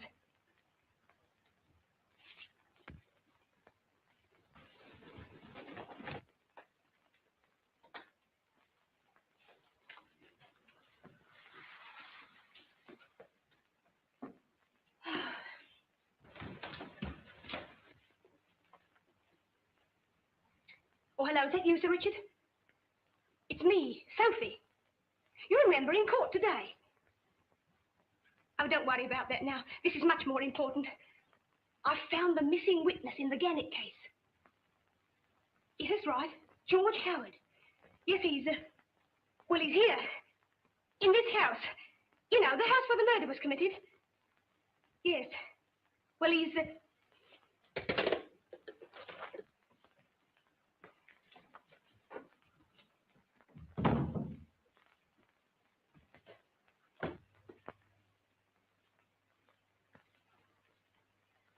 I hope I haven't kept you waiting too long. Oh, no, no. You wished a white lady, I think. Yes? Then, Did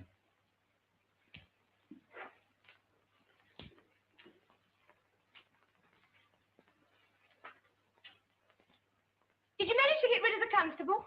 with difficulty, madam. He was most persistent. Yes, policemen are like that nowadays. Oh, at least so I've heard.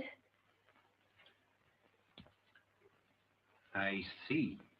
He insisted on coming in this room. Yes, I know. It was fortunate you didn't hide behind the curtains. Why? That's the first place he'd have looked. Oh, yes. Your white lady, madam. Oh, thank you. I trust it is to your liking. Very nice, thank you. I hope you found everything you required in the other room. Powder and hairpins. Oh, I'm afraid I'd better be going. I trust you will not think of it. Oh, but it's getting late, you know. It'll be very awkward for me if you don't remain. Oh, well. In that case. I'm sure you won't be kept waiting long, madam. Oh, but you're not going to leave me here alone, are you? Any reason why I shouldn't? Oh, no, only it's dull. He'll be here at any moment now, madam. Oh, I hope nothing happens to him. I hope not, madam.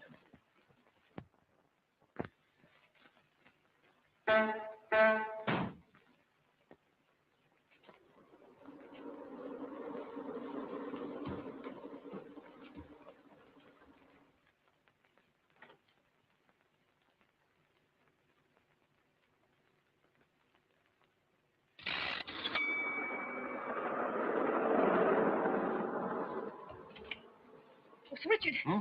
Quick. So where's the missing witness?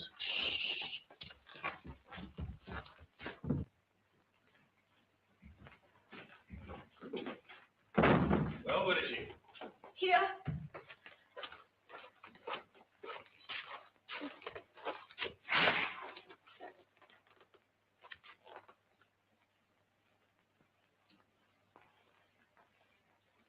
So this is George Hyde? Yes. How do you know? It's the man I saw at Victoria Station. You saw? Sir.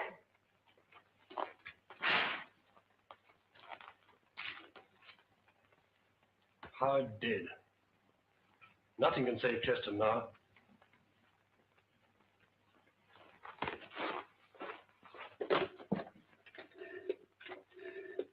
Not the police. No, not yet. What a relief.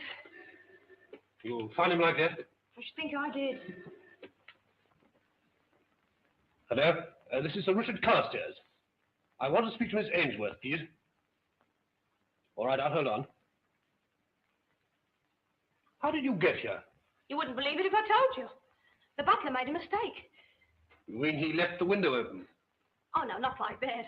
Well, not this time. Hello? I see. Well, when she comes in, ask her to come round to 7 Hyde Park Corner. It's extremely urgent. Thank you.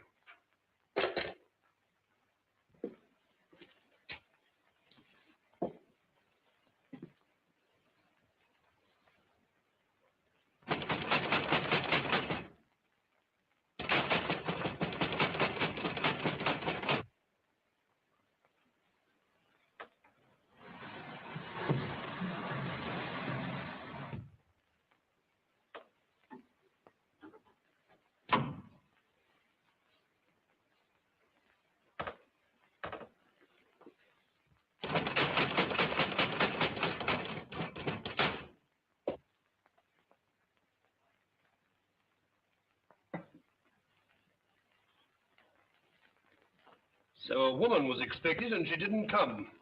Then who killed him? He killed himself. The gun is still in his hand. That's right. I heard a shot when I was outside. The clever constable said it was a backfire. 2 people drank cocktails here tonight, and one was a woman. How do you know that? Lipstick on these cigarette ends. The woman smoked Abdallahs, and the man Players. She must have been very nervous. Look how she twisted them up. Yes, I noticed that. I've got to find that woman. Yes. What's the matter? Just thought of something.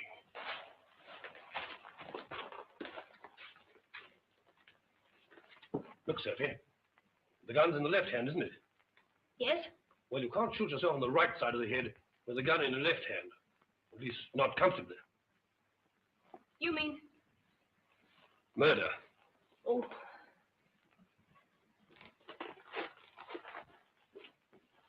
Ah. Oh, dear. Yes, this is where he fell when he was shot. Here's the cartridge case. Sophie, stand over there. No more. Now, if I'm right, we'll find the bullet mark over here.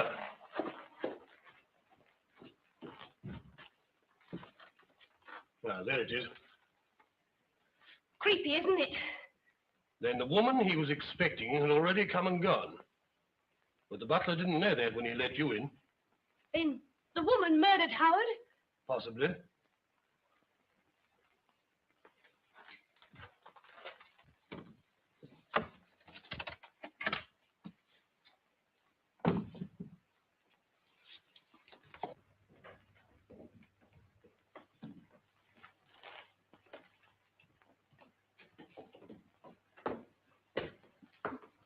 What's happened? Bad news, I'm afraid. Howard is dead. And there's no one to support Teddy's story.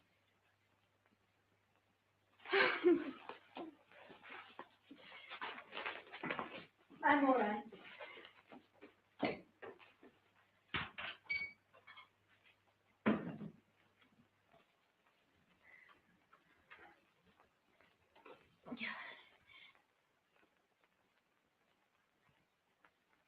How did he die? Murdered. Oh. Do you know who? We think it was a woman. What woman? We don't know yet. You're not going to send for the police? No, I'm going to find out all I can first. I'll see who it is. So you're the woman who was here tonight? No. You are? I saw you leave. Why were you here? I can't tell you that. All right. Where are you going? I'm going to tell Sir Richard. No, don't do that. Why not? Because then he will send for the police. Now, look here, officer. It's no use, Sir Richard. I'm certain she's here and I'm going to see for myself. Oh, it's all right, Ducks. Don't lose your nerve. Ah, I thought so.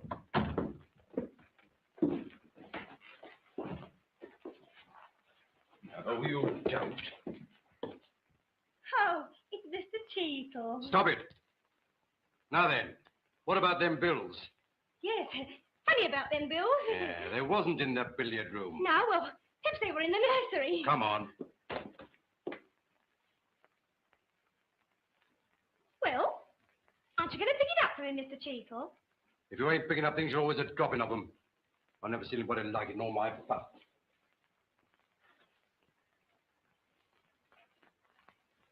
Hello? What's all this? What's been going on here, Sir Richard? Look behind those curtains.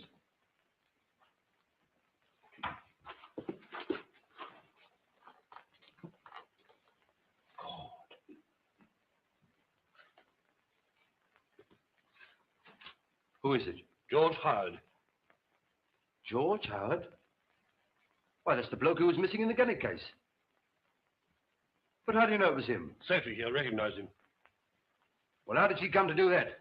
Come on now, no more lies. Sophie. It's all right. I'm not frightened of him. Yes?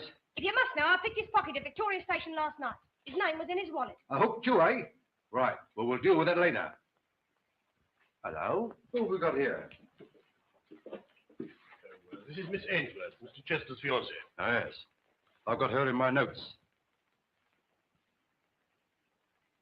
By the way, Miss Ainsworth, what were you doing around here tonight? I sent for her. I'm talking about earlier, sir. I saw her coming away from this house. You're mistaken. Oh, no, I'm not, miss. Well, we can soon prove it. How, sir? The woman who was here tonight smoked $1. How do you know that, sir? Look in that ashtray.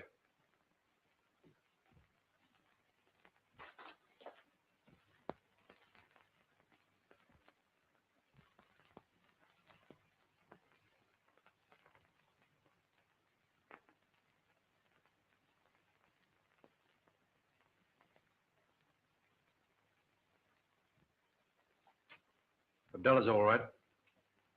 Lipstick, too. Find the woman who smoked $1, and you may find Hyde's murderer. That deduction, Sir Richard, was already in my mind. Miss Ainsworth, Yes? may I see your cigarette case? Oh, I'm not sure. I don't think I have it with me. Perhaps it's in your bag.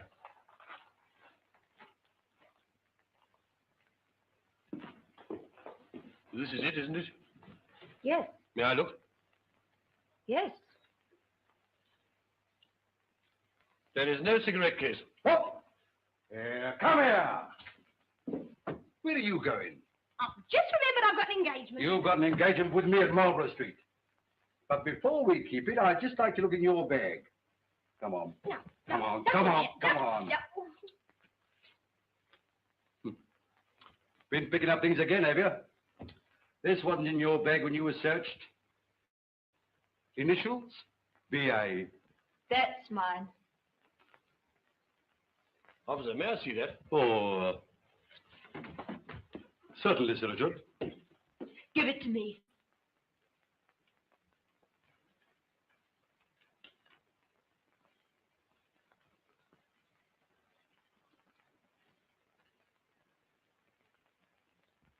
$1.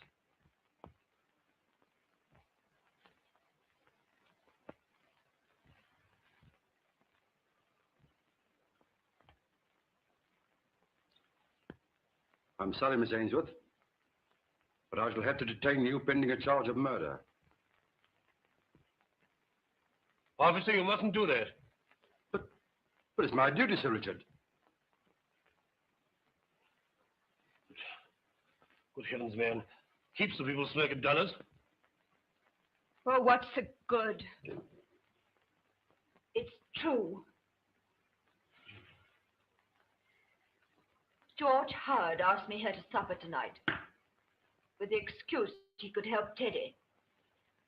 I came. Then he said, if I would go away with him, he'd go into the court and lie. Then he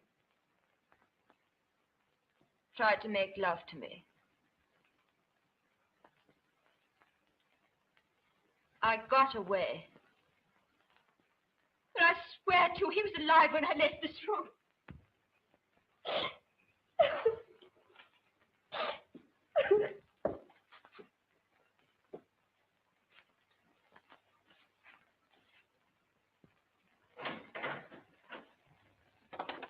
Fetch another officer. Very good, sir.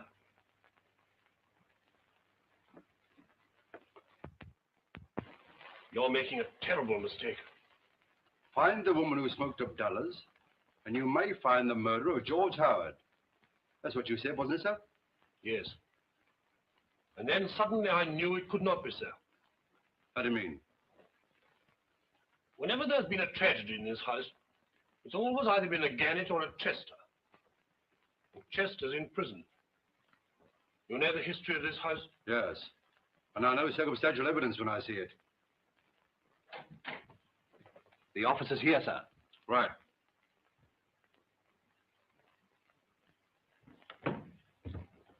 I'm Cheadle, 60C Division. Take this young lady to the station and hold her there, pending a charge of murder. Murder, eh? Yes, and you keep your nose out of it. This is my case. You tell him to do nothing until I get there. All right, Inspector. Come along, miss.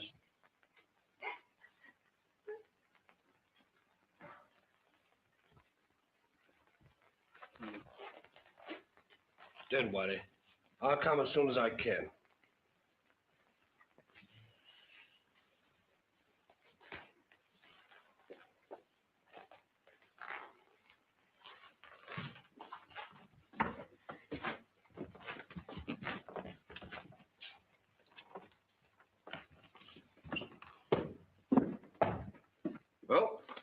I suppose that's all she's pinched.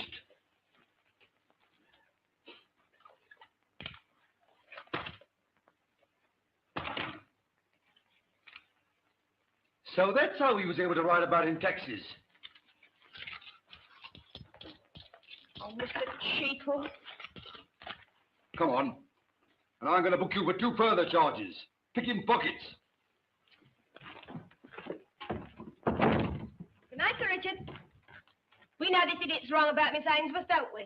Will you shut your trap? When it pleases me, dear Mr. Cheekle. May I have a word with my client? Oh, very good, Sir Richard.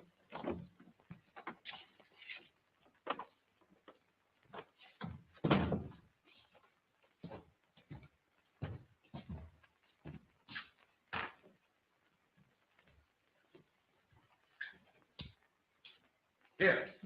Where are you going? Nowhere. Have you ever been in trouble? No, I haven't.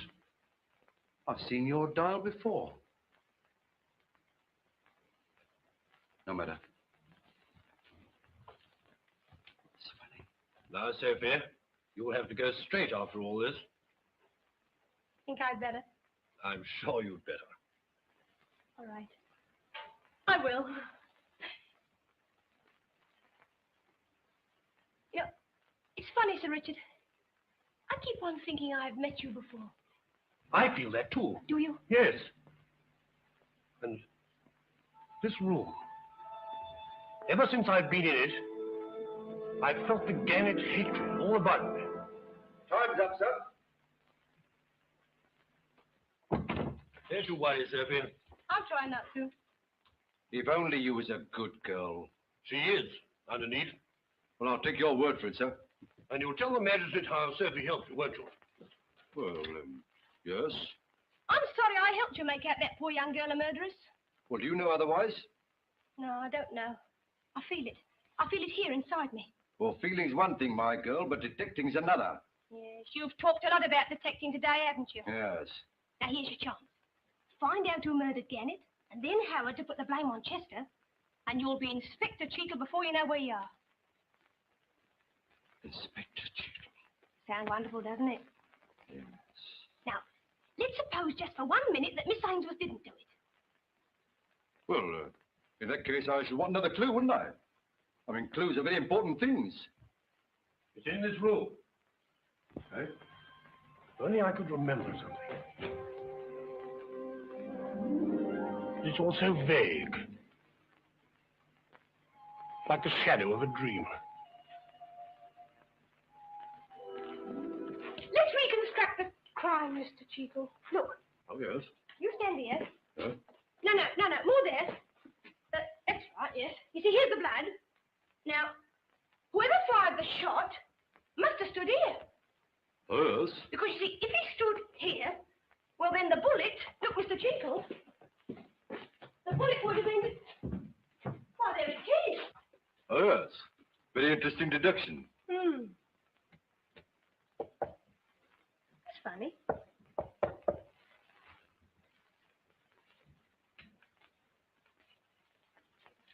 All right. I hope you don't think I've ever opened safes before, Mr. Cheekle. Though naturally, I've studied every branch of my profession. I mean, my late profession.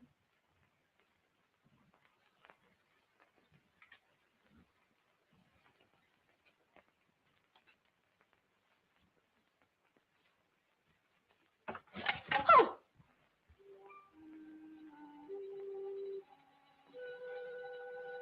Oh.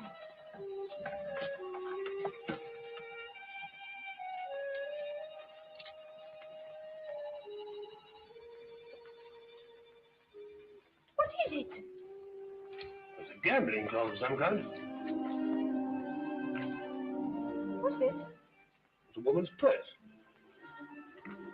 Pretty, isn't it? These things must have been in here for ages. Ooh, there's money in it. Here, give me that. No. Findings are skippings.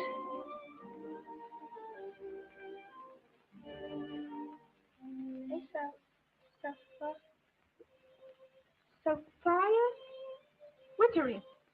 What? Why, that's your name. It must have belonged to someone that belonged to me. 1780. 150 years ago.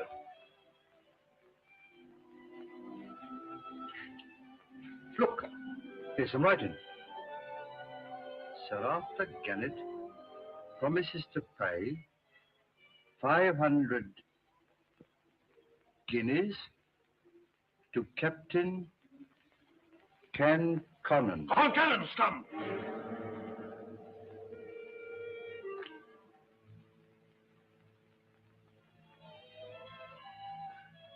Poor little lady.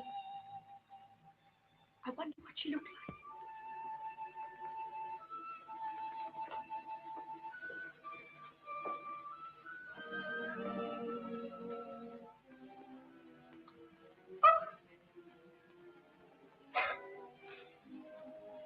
Your kerchief, Mistress Wittering.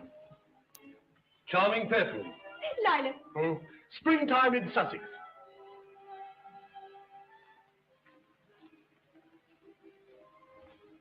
You were there. And Cheetle was there. And I was there too. But there was someone else.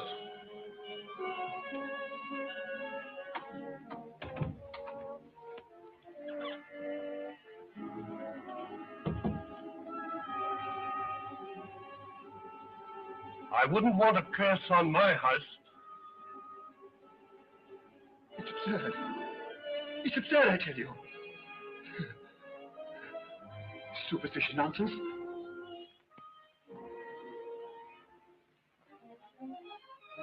I beg your pardon.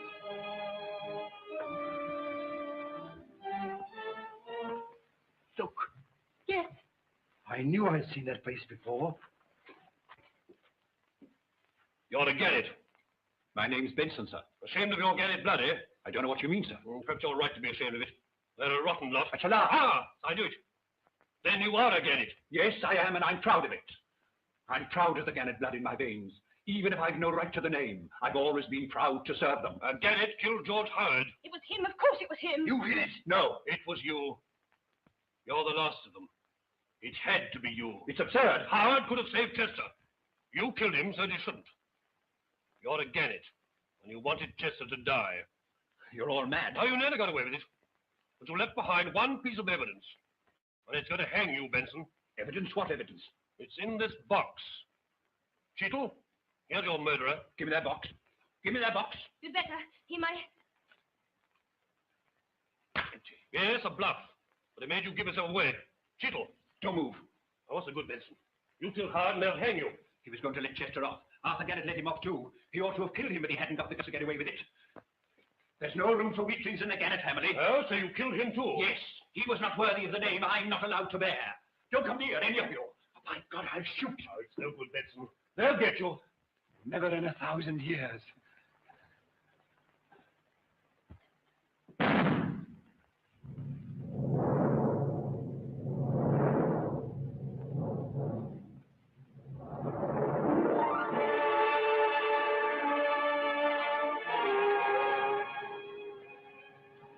Last of the Gannets.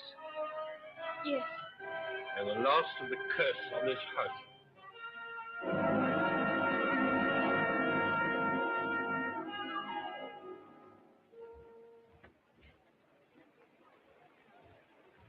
Well, Mr. Cheetle?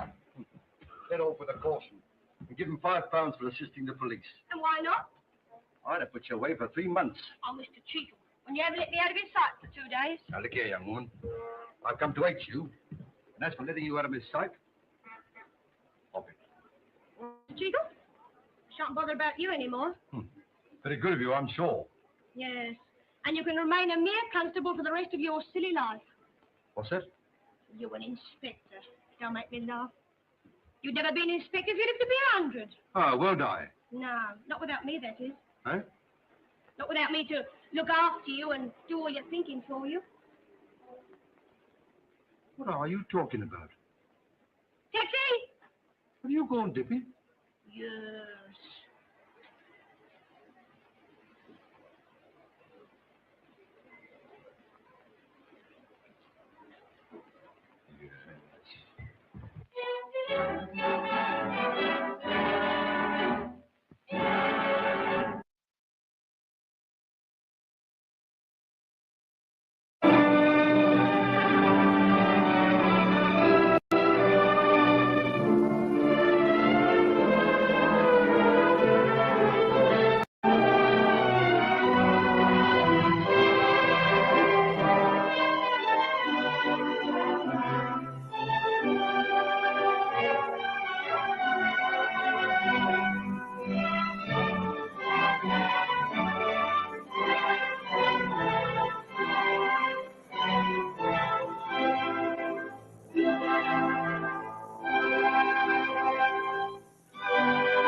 Sorry.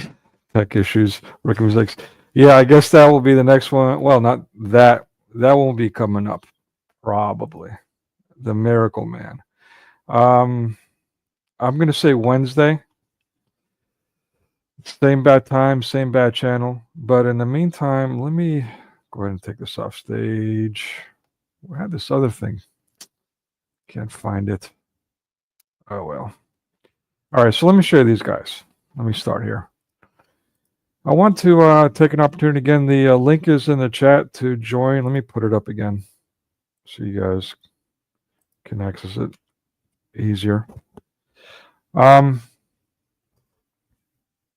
Yeah, and that's definitely common with these older films. They're much more like theater acting and that kind of thing. It's understandable.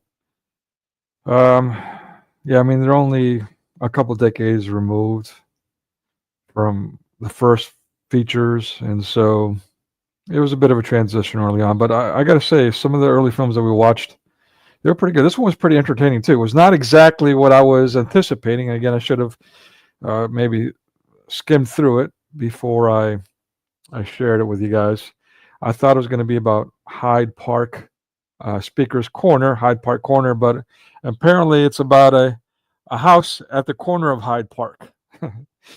So, my apologies. Yeah. Am I right or am I right or am I right? Right. Bing! Bing! Again! Bing! Bing! Anyway, anything to show this guy. Okay. All right. Yeah. Thanks for stopping by, Professor. It was really cool to have you enjoy a movie there. I'm just going to basically go through some videos, as you can see here. I'll share each link in the chat. I usually don't put them in the description. I'll only put a few in the description. But yeah, basically the theme here is going to be what you see in these circles quite regularly, and that's the invasion, the 21st century Hijra, and all the implications. No, thank you. See you later. Take care. God bless. Thank you for being here. So yeah, I mean, it's a global epidemic.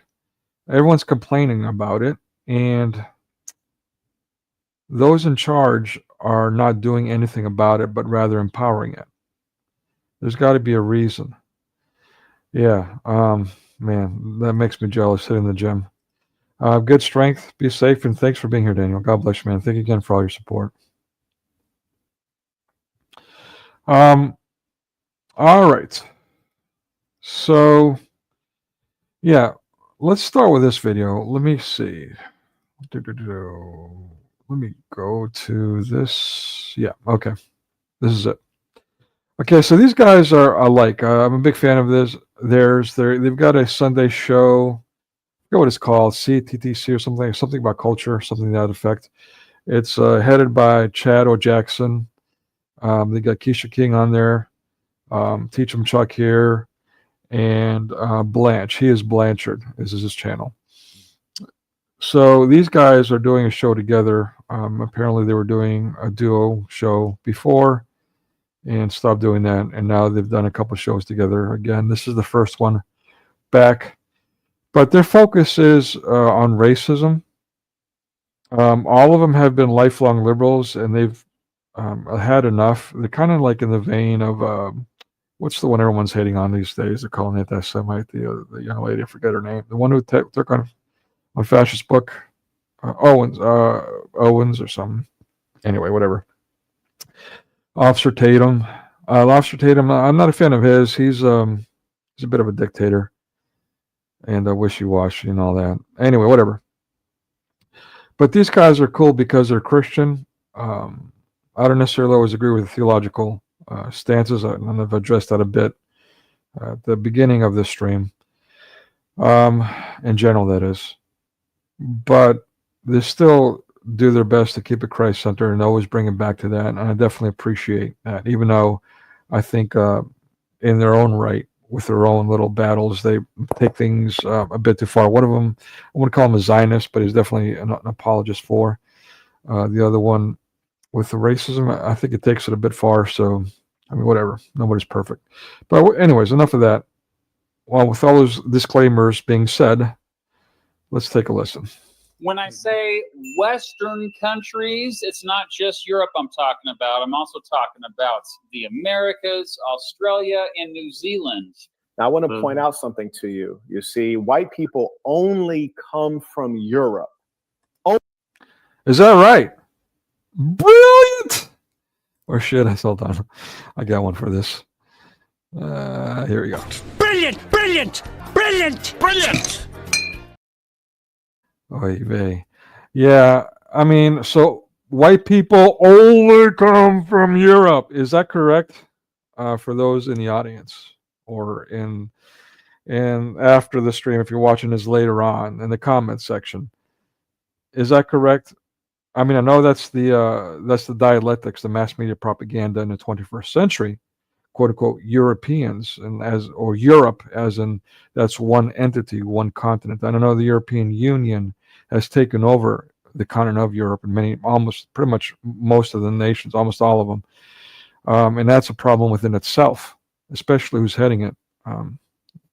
But without getting too far off into that tangent, white people are only from Europe? I mean, certainly that's not true in the 21st century. But even in the 20th century and before, is that true? And that too goes into the dialectics, the 21st century dialectics of the label Asian. So is Asian, does that, like when we talk about Asian or Orientals, are Asians any different from Orientals? Are we talking about different people? Are we talking about those people in a different way when we switch the label? No. But here's what happens. We now are talking about excluding the Caucasians as something that we don't also on job applications and so on has been removed from the late 20th century for some reason. And now we can see why. This propaganda, this anti-white, anti-Christian, and by the way, as I was saying at the beginning of the stream, anti-Greek, anti-Orthodox, the Christians, propaganda, it's by design, and it's we're bombarded with it, so we can be conditioned by it subliminally. So we can't use words properly. If you can't name the demon, if you can't name the devil, then how do you address it? And that's the problem we're faced with, or I should say, what's being put on us in the 21st century with all this Commie-Nazi-pagan propaganda and censorship. So Europeans, white people only come from Europe, not Russia in the 21st century, not Africa, not Australia, only from Europe, not North America. Oh, okay. Only. But you have them widespread in North America, widespread in New Zealand, widespread in Australia. They invaded those places. Now, invaded, I'm not going to argue against this rhetoric at all. When it comes to this point, I'm not a fan of quote-unquote colonialism. And it's interesting that they only use the label colonialism when we're talking about the Europeans and not anyone else, not the Muslims, not the Africans, not the Native American Indians themselves, not the Orientals, not anybody. Nobody else is guilty of colonialism somehow, except for the Europeans. But yeah, I agree. I'm not a big fan of the colonialism, albeit a lot of good came out of it, namely the spread of Christianity by extension. So that was good. But no, I'm not a fan of encroaching on people by anyone, including the Europeans. I'm Greek, by the way. Now, if you want to sit there and, as some of the scum in these circles did, want to blame the ancient Greeks and somehow they have magical powers in the 21st century and they could control and dictate everything that we do, then yeah, okay. So Alexander the Great, pre-Christian, ancient Greek pagan society, who according to British historians is a quote-unquote Slav or Macedonian. That's a whole other discussion. I want to get off on that tangent, but that's more anti-Greek fascism. But yeah, I mean, all this is all backward dialectic, evil stuff. It's propaganda, and it needs to stop. It needs to be stopped. But instead, people like me are silenced and ostracized. May be blessed. Murder. Now, here's the thing. What you all often don't realize is when you're speaking in coded language, when we Look at how they project these demons. Am I speaking in coded language right now? Anyone? Am I speaking in any code? Who is speaking in code? Who's speaking in code? They, them are speaking in code. They're split tongue. That's what they do. But yet they blame us for the evils that they do. Extremely common. we say Western countries, what do we mean? I'll tell you. We mean white countries. Oh, right. You know, I've got a Brazilian friend who would hear this, might smack this guy in the mouth rightfully slow. So Western countries are Brazilian countries. I mean, I'm not an expert in geopolitics or geoeconomics or anything like that, geography.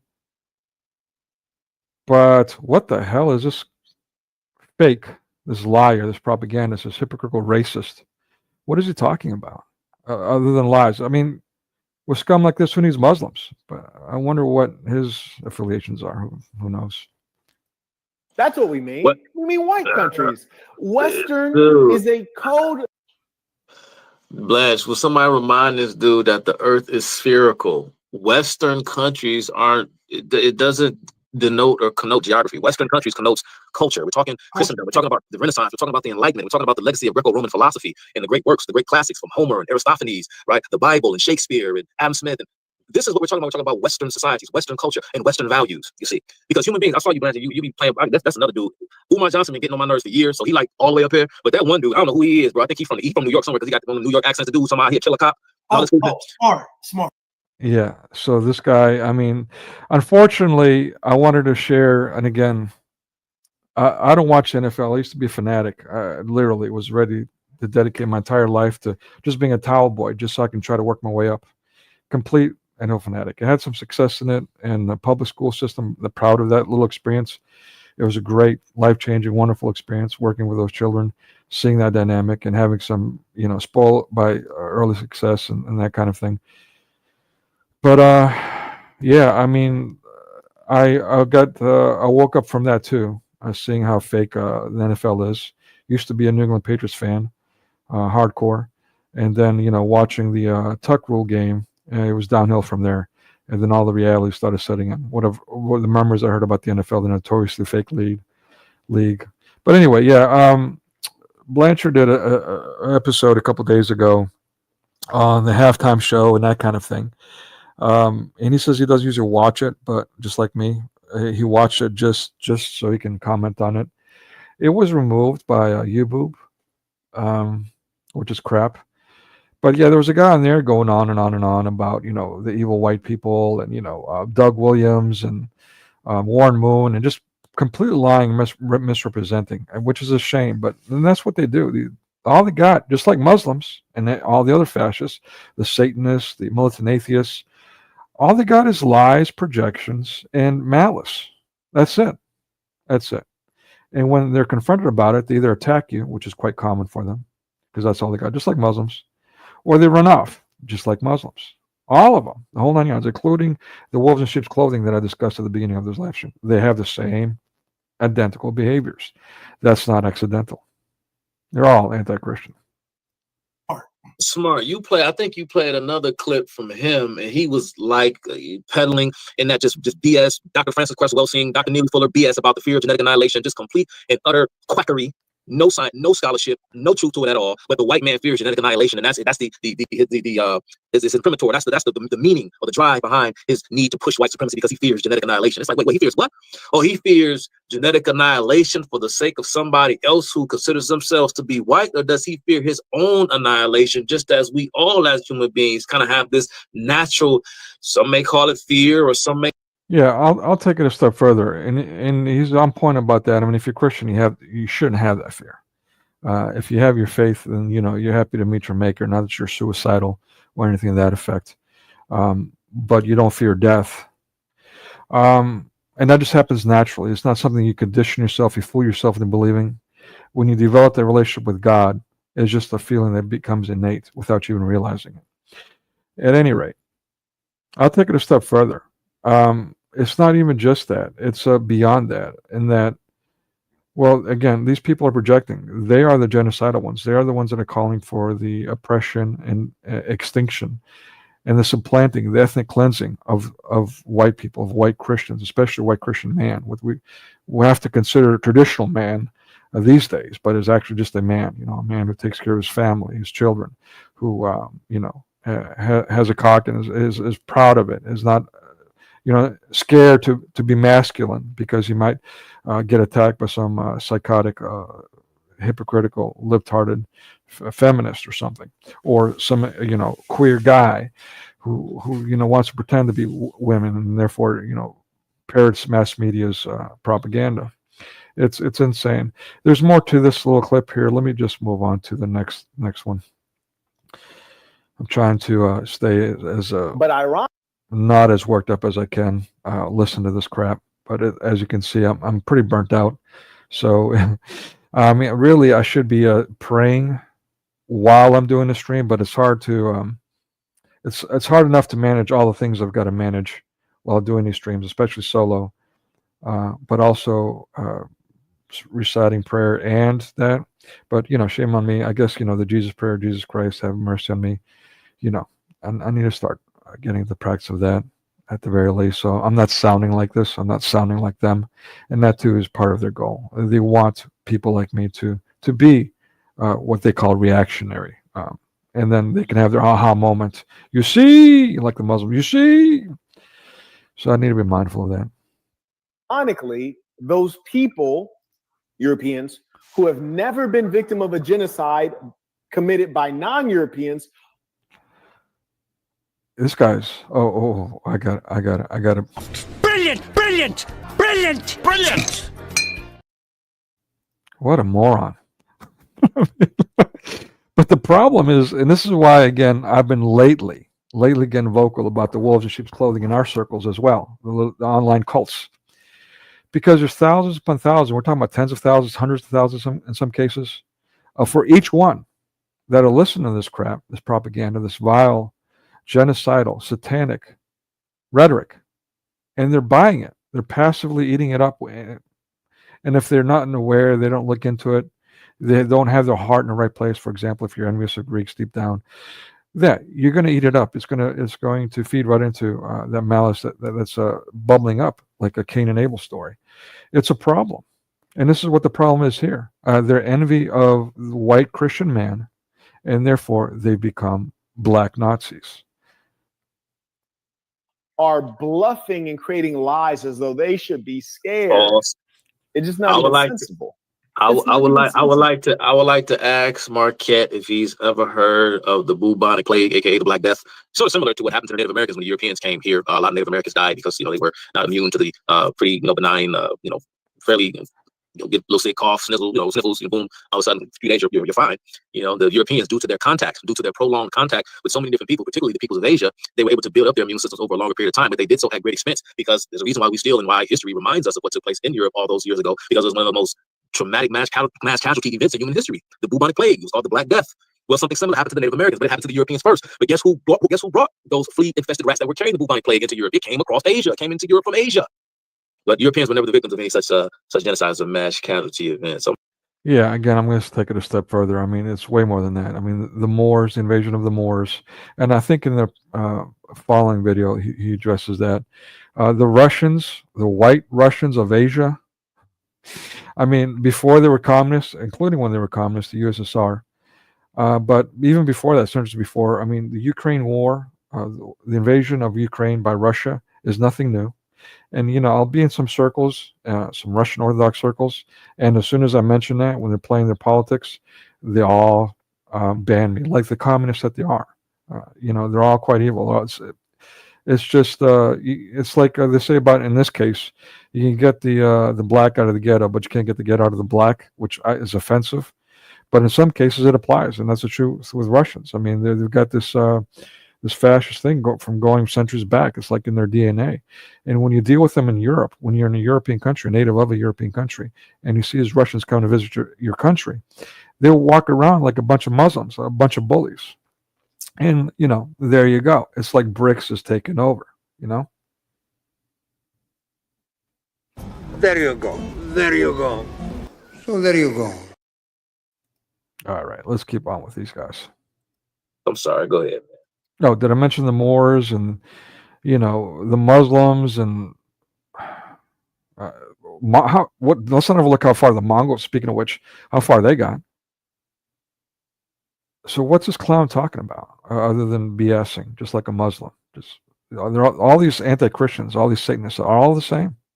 Know that you judge them by their fruits. You judge them by their fruits. And he's going to say that that the white man put the smallpox on the blankets. They did not. And gave it to Native Americans as a gift. Nope. Myth. Make believe. Hollywood fiction. Let me just see if I can. It revolves around the beliefs that powerful people are trying to prevent whites from having kids. Often the conspiracy is blamed on, you guessed it, Jewish people. Well, there is a lot to be said about Jewish oppression. The Holodomor, for example. Let me put the link of this video in the chat because I'm done with it. That's all I can take. We will watch one more because it was on the schedule, but we might have to zip through that. But the link for that video, if you want to watch it in whole, is now in chat. Let me put that as well. Really? Hold on 1 second. So I could put, I guess not. All right, so let me put that in. I accidentally clicked out of Rumble. Let me put that in Rumble as well because I have to do it separately. StreamYard is not linked up with Rumble because they're all fascist with their censorship.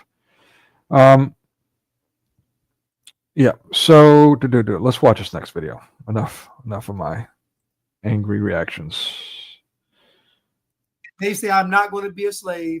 You are going to treat them very badly to make them a slave. There's this notion of nice slavery that never existed. So, right. So we talk about slavery. The nature of confining someone is brutal. You can't nicely make someone a slave. And so Marquette is just leaving out a whole planet of slavery. He's just saying that white people in America did this. This is what it is. This is the standard. This is bad. They're devils. But we go just across the water to the Middle East. They still be. This was crazy, Chuck. These people still behave this way. Yeah. Africa in the middle. These people still act this way. You see, in the news circles, we already know that, right? You look at, again, even Sharia law. Paul Silliff is doing an amazing job. It really kills me that he's not getting more views. He's covering the Sharia law, reliance of the traveler, which is Sunni law, regardless. I mean, the Shiites in behavior are even worse than that. So what are they going on about? Anyway. Yeah, I mean, it just kills me that this stuff's not getting out. And again, it's obvious. There's an oppression of the truth of Christians. It's an obvious agenda for, a satanic anti-Christian agenda to not only silence us, but to ethnically cleanse us and end Christianity. It's a mass net sum zero. It's to end Christianity. The evidence of this is overwhelming. And that's why BRICS is taking over. They're taking over the anti-Christian Jew West. They don't act this way in Western countries. They still act this way in these other countries with the people of color. Blanche, I forgot. Yeah, to that point, who was it that ended slavery, that abolished slavery before even America did? The Europeans. Who is it that still continues slavery? Well, Africa. Muslims, who they show solidarity with, the libtards show solidarity with. Well, China and their communists. I mean, I teach little children, man. I'm telling you, 6.5 days per week. In other words, they only get a half a day, Saturday night. That's it. The rest of the time from morning till night, from the time they wake up morning to the night, they're always doing something. They're always being put to work. And they're taking lessons with me and crying because of it. Is that not slavery? Is that not torturing? Is that an oppression?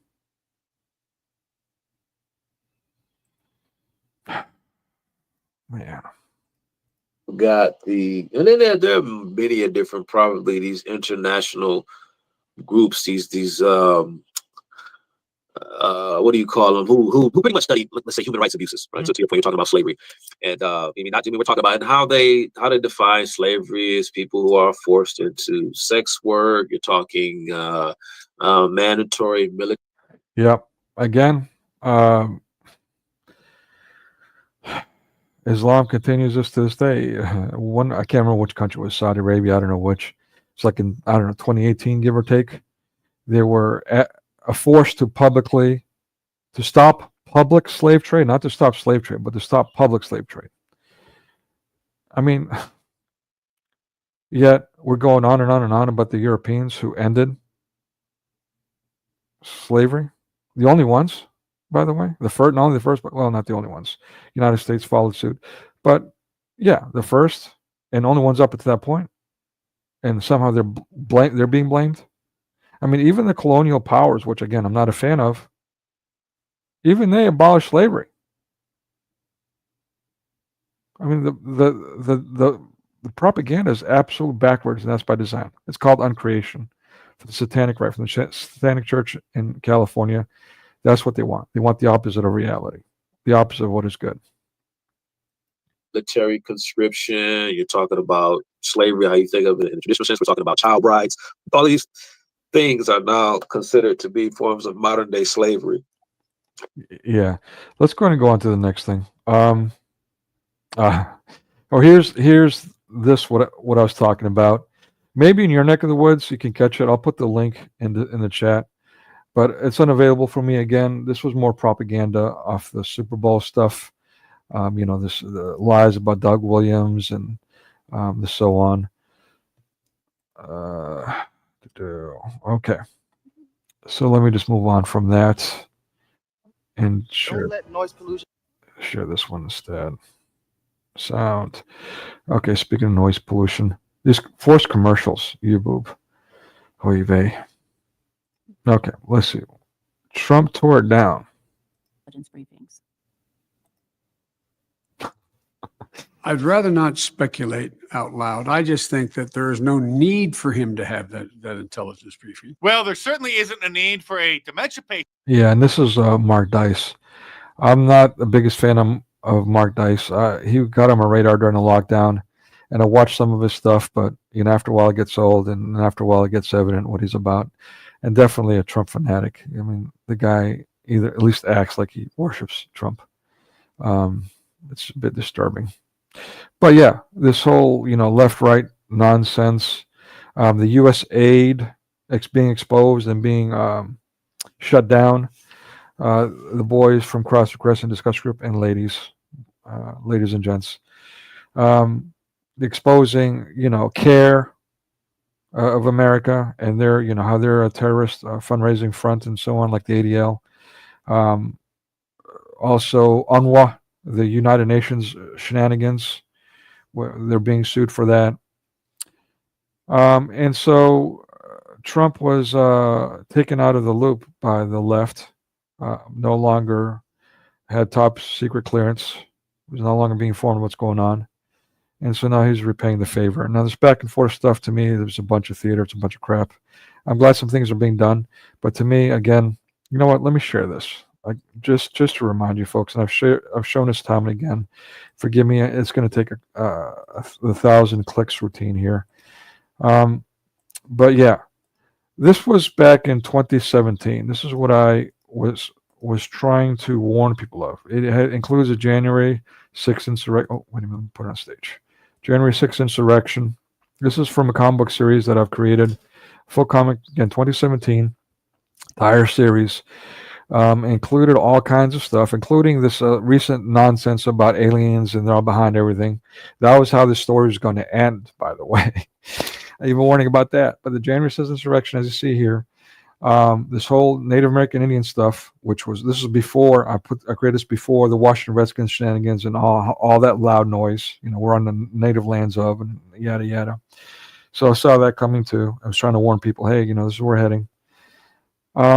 Yeah, again, this is all shenanigans. They're trying to push the Christians to react, so then now they can enforce their police state. Their rhetoric, their propaganda, their slander about how Christians are fanatic and in danger and all that. When we react, and it's just a matter of time, because we are people after all. After all this decades of nonsense and vileness that's bringing us to the brink of genocide, of ethnic cleansing, eventually we're going to push back. And once we do, you see, in police states, and the evil ones win, at least in their mind. The reality is, in the process, they're devouring each other. They're actually bringing more to the face, because it's getting so extreme, so evil, that even numbers amongst themselves are repenting and coming to Christ because of it. Glory be to God in all things. And that's a wonderful thing to watch. And all this behavior is self-destructive. It's only destructive toward the righteous, but it's just self-destructive. And therefore, they are not only lost, but they've already lost. Jesus Christ is victorious. Jesus Christos Nika. It's not just rhetoric. The evidence of this is overwhelming all over the place. All right, let me skip this political junk. Okay, so this one's pretty good. Let me share. Sorry, 1,000 more clicks again. You know what? While I'm doing that, let me share this one too.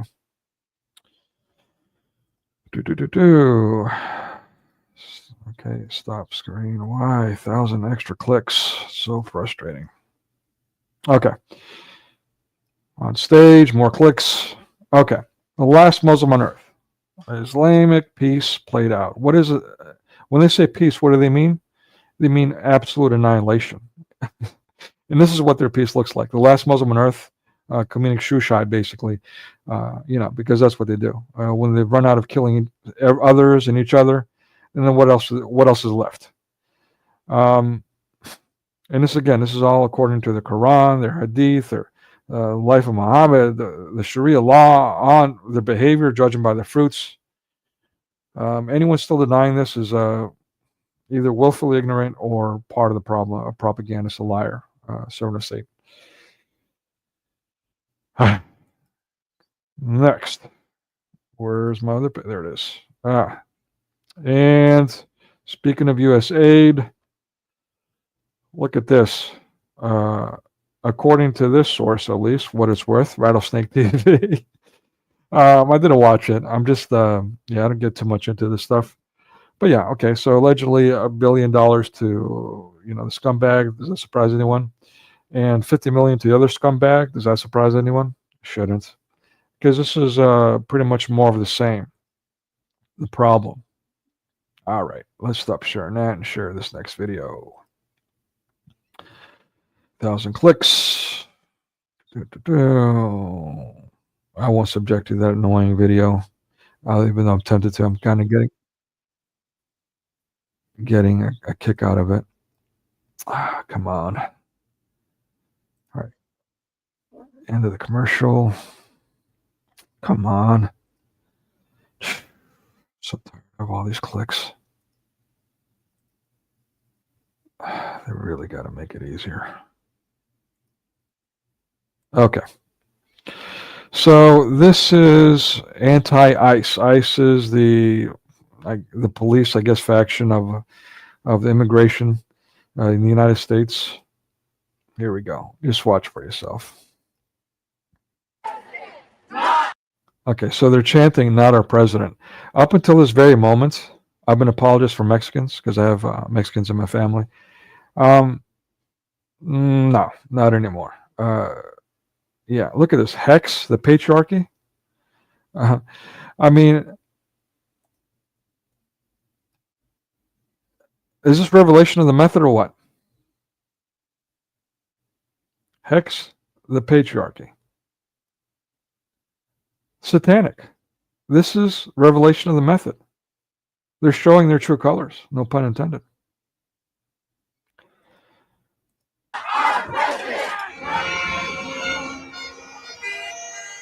Los Angeles has been plagued with locals taking part in protests against President Donald Trump's All right, let me put this in double speed. And I'll share. I'm going to share this link too while you're listening to that in the chat. Deportation operations that started on his first day of his second term. Signs and speakers at these protests claim Trump is targeting the immigrant community out of racism and oppression. Instead, the main targets for Trump's deportations have been hardened criminals and gang members, along with illegal immigrants who already have a deportation order. One speaker said she cut off her MAGA family members because she could not stand by why they supported Trump. Nobody listens. Okay. So again, this is biblical. It's ironic that they're cutting us off, which is, again, that's called ostracization. And when, they had to lock down and they're forcing people to leave critical careers like first responders, police, truck drivers even, and so on. And the rhetoric was quit your job to fight back. This is the most retarded thing, but people fell for it, unfortunately. And so the Christians left their positions, critical positions, and left a void, which these vermin filled. And so now when they cut us off, they're ostracizing, they're oppressing, because now they're in charge. It's a problem. It's a problem some of us have been trying to warn, but again, instead, unfortunately, even if you're being brainwashed, conditioned, scientifically speaking, according to research, you're still going to succumb to it. The majority will, at least. So the best thing to do is unplug. My own family that I had to let go of because they quit.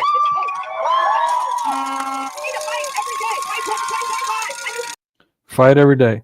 And how many family members do we have, or acquaintances or whatever, that fit this mold, that parrot the same hypocritical fascist propaganda? Fight, fight, fight. They're creating the problem, and then they're in their oppression of us while they're creating the problem, projecting it onto us, shouting for genocide, no arrests, 0 arrests. That's the problem. And again, I don't want a dictatorship. Years before Emperor God Trump got reelected, whatever that process is, we're calling for a dictatorship. Well, we need a dictator. We need an emperor. That's going to solve everything. Yeah, they're calling for a police state. Whether you're a communist or you're a God Emperor Trump worshiper, you're calling for a police state. It's beyond heavy metal comic insanity. Another speaker said in order to comply with the protest permit, attendees had to respect their borders and not be on the sidewalk. The only thing we request is that we keep the sidewalk. Yeah, so there's a point, there's a reason I'm showing this. And U.S. Immigration and Customs Enforcement, city leadership in Los Angeles appears to be taking a hands-off approach in order to avoid confrontation. But that plan hasn't produced peaceful results. Okay. So yeah, and now you see them fighting themselves. I mean, again, more evidence that all you got to do is step out of their way, and they'll self-destruct. I mean, that's what they're only destructive toward us. They're self-destructive. They're destructive toward each other and themselves. It's self-loathing is what it boils down to.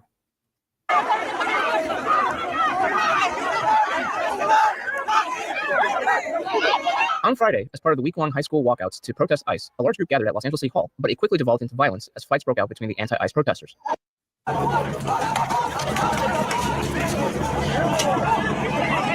Blood covered his backside and pooled on the ground as other students filmed on their... All right, put your children aside, people. My apologies. Forget how some can be sensitive about this. Let me go ahead and share this one. But you get the idea. And let me, before I move on to this next one, did I share this link? Yeah, I did. Okay, before I move on to this next one, let me go ahead and just tell you what my personal experiences were when it comes to this kind of thing in the United States of America, the United States of America. Saying that now is just like, it's a tragedy. It's like more propaganda. It's a horrendous, bad joke. What's united about it? Lord have mercy. Anyway, so some of the communities, I've lived in black neighborhoods. I've lived in, Yankee North. I've lived all over the United States, California. So my worst experiences came in the South, but not at the hands of rednecks, though I had some really bad experiences there. The worst, well, not even at the blacks, for being a white boy, quote unquote white boy. Really, tons of stories there. 10x.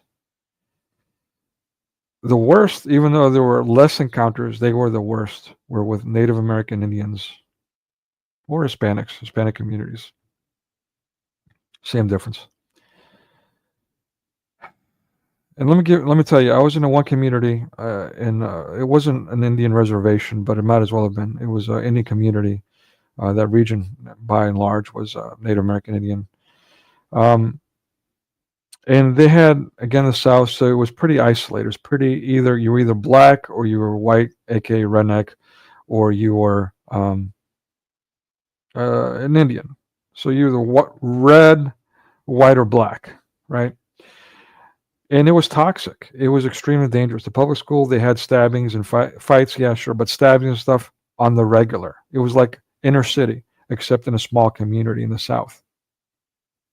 And I went to a private school, not a Christian school. It was actually named by a pagan mythology, a British one. I don't want to say the name, but a King Arthur kind of name to it. Anyway, so completely secular.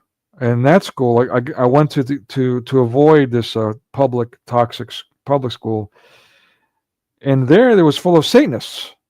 And they were like beating up the teachers and, beating me up and all that stuff. So to get away from that, I went to the public school. And yeah, it was actually was a better experience, though. Someone got gutted in the cafeteria that year. Stabbed again. I mean, just on and on. Death and fight one after another. In fact, a couple of years later, I ended up being a bouncer in a place for third shift, the night shift. And I actually, through faith, I did my cross, the sign of the cross. There was two young men that were getting ready to kill each other. A white guy, a redneck, and a Native American Indian, a barbarian. Getting ready to kill each other over words. Literally getting ready to stab each other. And so I don't know what came over me, but I was like, man, these guys are stupid. And they're going to kill each other for nothing. And so I did my sign of the cross, and I stepped right between them. And I just looked at them and said, look, I've called the police. Leave or you're going to be arrested. And thankfully, that was enough to get them to back off. And what's interesting is the Native American Indian, he came back to where I was working. And he started hanging out. And I didn't realize it was him until afterwards. He was like hanging out, sitting there, not ordering anything, whatever. And then finally, I was like, can I help you? He was like, yeah. He kind of smiles. He goes, you don't remember me, do you? And I was like, no, should I? So I know what I did played a role in his life. I could see how it moved him, that I would be willing to put my life on the line to save his. I pray that that it continues to have some kind of impact. But let me just tell you, the most savage people I've had to encounter, and the Chinese community was pretty bad too, but nothing compared to the Hispanic and Native American. And the black neighborhoods, yeah, really, really bad. Really, really bad. Of the worst. But the Native American Indian communities take the cake. Take the cake. And if you lived in them, you know what I'm talking about. Including if you're Native American Indian yourself. If you're Native American Indian yourself and you're hearing my words and you're trying to say otherwise, you're a liar. That's all I got to say about you. You're a liar. All right, moving on. And again, this is all about being anti-Christian. These people are pagans. They were up until recently pagans. They were sacrificing each other and killing children to pagan gods. Again, you're talking about ancient Greece and how it somehow got control over you in the 21st century, but you're not talking about Native American Indian pagans? Are you kidding me? You're not talking about the pagans of India itself, Hinduism, how everyone's a yogi these days, talking about karma and doing yoga. You're not talking about that? You're not talking about Buddhism and how it's cool to smoke some Buddha and be cool and, be like Bruce Lee and rip people's throats out with your bare hands and snap their bones. The cool monks that are stepping on the children's stomachs to show how they can survive that because they're cool, they're Buddhists. You're not talking about that. Pooh, on you Christians, quote unquote Christians. Pooh, I spit on you. You fakes. You fakes. A man confronted a parking attendant outside a mosque during Jumu'ah, the time when Muslims gather for their weekly congregational prayer. The man, visibly upset, accused the attendant of exploiting the situation by issuing parking tickets precisely during this sacred time, suggesting that the tickets were not just a coincidence, but a targeted action against Muslim worshippers. NSL, Wolverhampton. NSL, Yeah, Wolverhampton. 315. Okay. So they told you to come here during the prayer times, I'm right? coming here by myself. Oh, by yourself. Oh, so is it you who hating Muslims at prayer time, right? It's you who's hating. Again, I deal with this crap from Protestants too. It's insane. It's deplorable. You're the problem. What? I'm just sitting here, man. What are you talking? I'm just doing my job. How am I the problem? You're breaking the law. You're being, in their case, anti-Christian. How am I the problem? Just by existing, I'm the problem. Who's the fascist? Who's the hypocrite here? Who's the anti-Christian? Is that Christian behavior? Affront someone and then blame them for being the problem? Do you have some problem with my religion? I do. Again, let's look at Sharia law. All right, so that's a Sunni thing, at least Reliance of the Traveler. Let's look at, I mean, Sharia law is not exclusive to the Sunnis, but Reliance of the Traveler apparently is. At any rate, the Quran, the Hadith, their behaviors, outcomes, to put it in a Western perspective, outcomes, yeah, there's a problem there. What are you doing here just at this time, praying time? Yellow lines, yellow. What are you doing there just this time at the same time? Well, we'll stop breaking the law. There's an idea. Oh, it's not Sharia law. You're above the law. I'm going to invade a white Christian Europe nation and ignore their laws, albeit man-made laws, regardless. Enough of the invasion. The lines. Yeah, I understand it, but why are you not here every day? What do you understand? What do you understand? You understand? Do you understand you're evil? You understand you're a hypocrite? No, they don't want to understand that.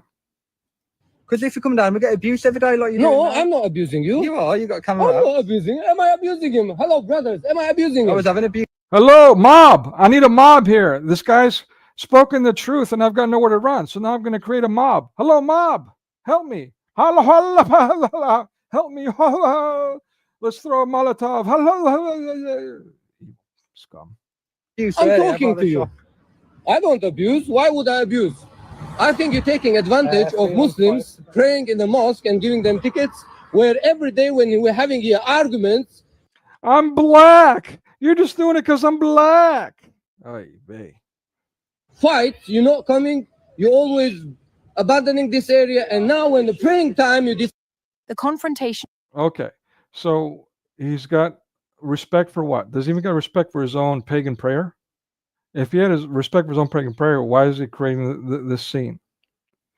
His people, himself. Why does he keep doing this? It's a lack thereof. It's the exact opposite. It's heinous, to say the least. Oh, these guys. All right. So Hodge twins. I don't know if I'll get copyright stricken for this or not. We'll find out. And this near the end of the film. I mean the stream. I'll edit it out afterwards if so. But yeah, I mean, really, I'm not going to agree with what they're saying for the most part anyway, so it should be okay. Let's see. Let's share this tab. Okay, let me see. What did I want? What protesters? ICE arrests. Oh yeah, this. Okay, so check this out. This is quite crazy, man. Damn good show. A damn good show. Yeah. Today, former President Donald Trump with a rally in Aurora, Colorado. It's a city he falsely claims has been overrun by a Venezuelan gang by taking over a part. Okay, so Foster claims it's been overrun by Venezuelan gangs. Why would he make that false claim? Did he just poop it out? And again, I'm not a Trump supporter, as I say. I'm not. I'm not a Trump loather, though he needs to be held accountable for Project Warp Speed and the lockdown. I'm waiting for that to happen. That'll be nice. But, yeah, these propagandists, man. How long has this been going on in America? These commie propagandists, how long has this been going on? Certainly in the 21st century, all of. But how far back does it go? That's what concerns me. Apartment complexes. ABC's Perry Russell is in Washington with the details. Ahead of former President Trump's rally in Aurora, Colorado, a city he falsely claims has been overrun by a Venezuelan gang. You look at Aurora in Colorado, they are taking over the towns, they're taking over buildings, they're going in. This is their hero, the libtards. Ugh, makes me want to scrub. The city's mayor, a Republican, says concerns about gang activity have been grossly exaggerated. This community organizer says that this information has led to Venezuelan migrants fearing for their safety. You have folks in cars that have driven past with guns threatening to kill all of the Venezuelans. Okay, you got people driving by in cars threatening to kill all the Venezuelans. Anyone buying that? Anyone buying that? I don't know. Maybe with all this media stuff, maybe they are getting a reaction. Maybe they are getting a conditioned, brainwashed far right again from their mass media conditioning, getting the reaction that they've been pushing for finally. And maybe there was someone driving by saying that. I still doubt it. Even with that fact, I still doubt it. But all right, let's say maybe. Venezuelan gangs are the worst in the world. They're vicious, violent people.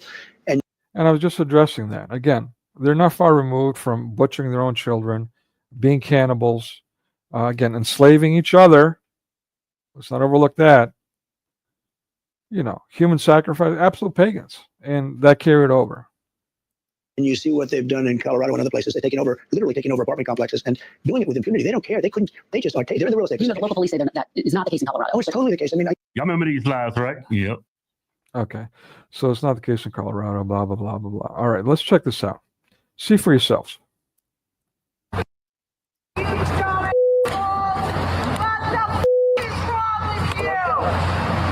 What's wrong with you? I'm going to get loud and project. I'm an egomaniac. I watch the news. I listen to NPR. What's wrong with you? Are you kidding me? Well, why didn't they? I mean, again, the authorities should be able at this point to at least commit this woman to a psych ward. At least commit her to a psych ward, if not arrest her for interfering. Yeah? Here. Am I right or am I right or am I right? Right. Yeah.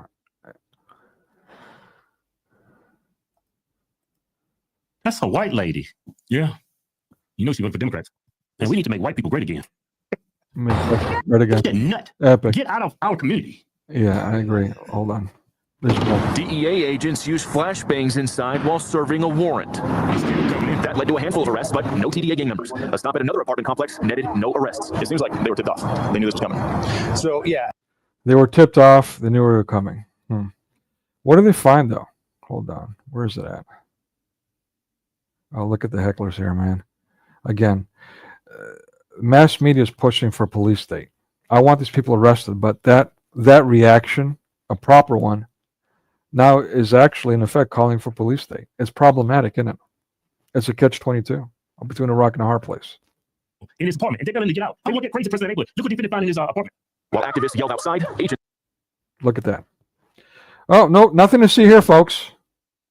Everyone should have one of these. We want to both disarm everyone, right? Because the guns are the problem, not psychos. No, psychos are good. Guns, problem.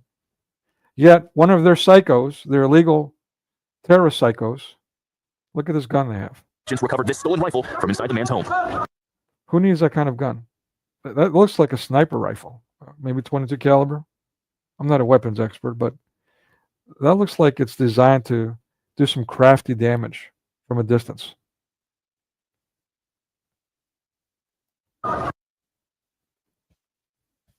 Yeah. Share this link in the chat. I'll probably share this in the description as well. Lord have mercy. What are they subjecting us to? They, them. What is going on? By the way, if you want to come up and help calm me down, good luck with that. Again, the link is pinned. I encourage it. With a word of warning, this stuff has got me worked up. All right, next thing. Oh, this stuff. This stuff, okay. I'm going to show this, but I'm going to show some of it, and I'm not the biggest fan of it.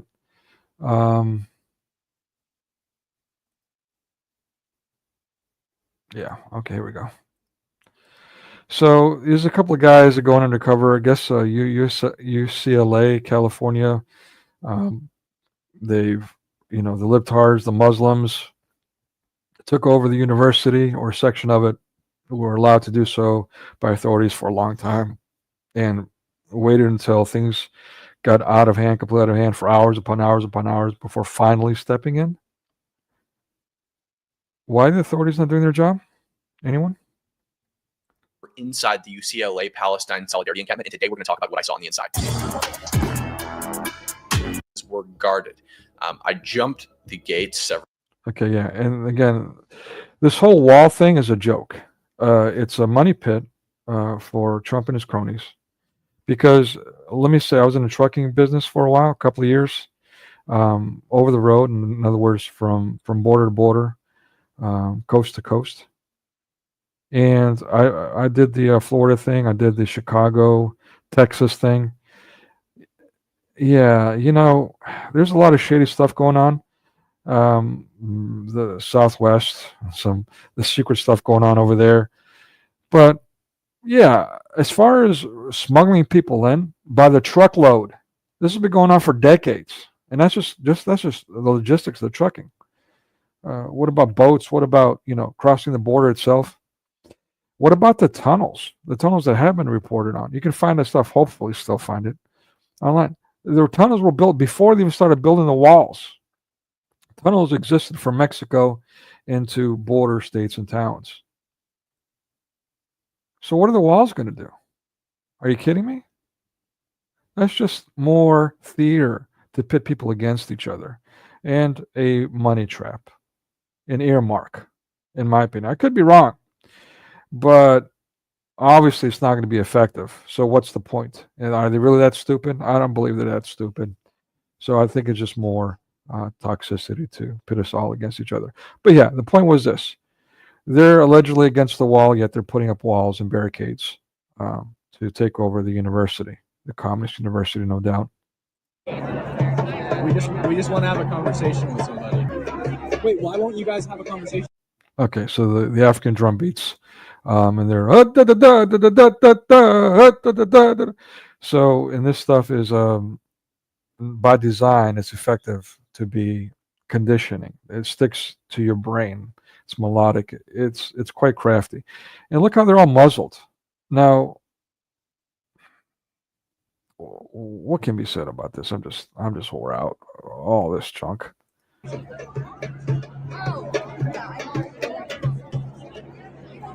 Over the course of the point, Nick came to the guard station. He vouched. Oh, no, you can talk to yeah, I don't think we're going to admit. No, yeah. There's no talking to media. Yeah. So, journalists aren't allowed inside. Why not? So, no journalists allowed. How is that legal here? How is that legal in the United States? Yeah. There's your answer. Communists. Anyway, what do we got here? Next thing.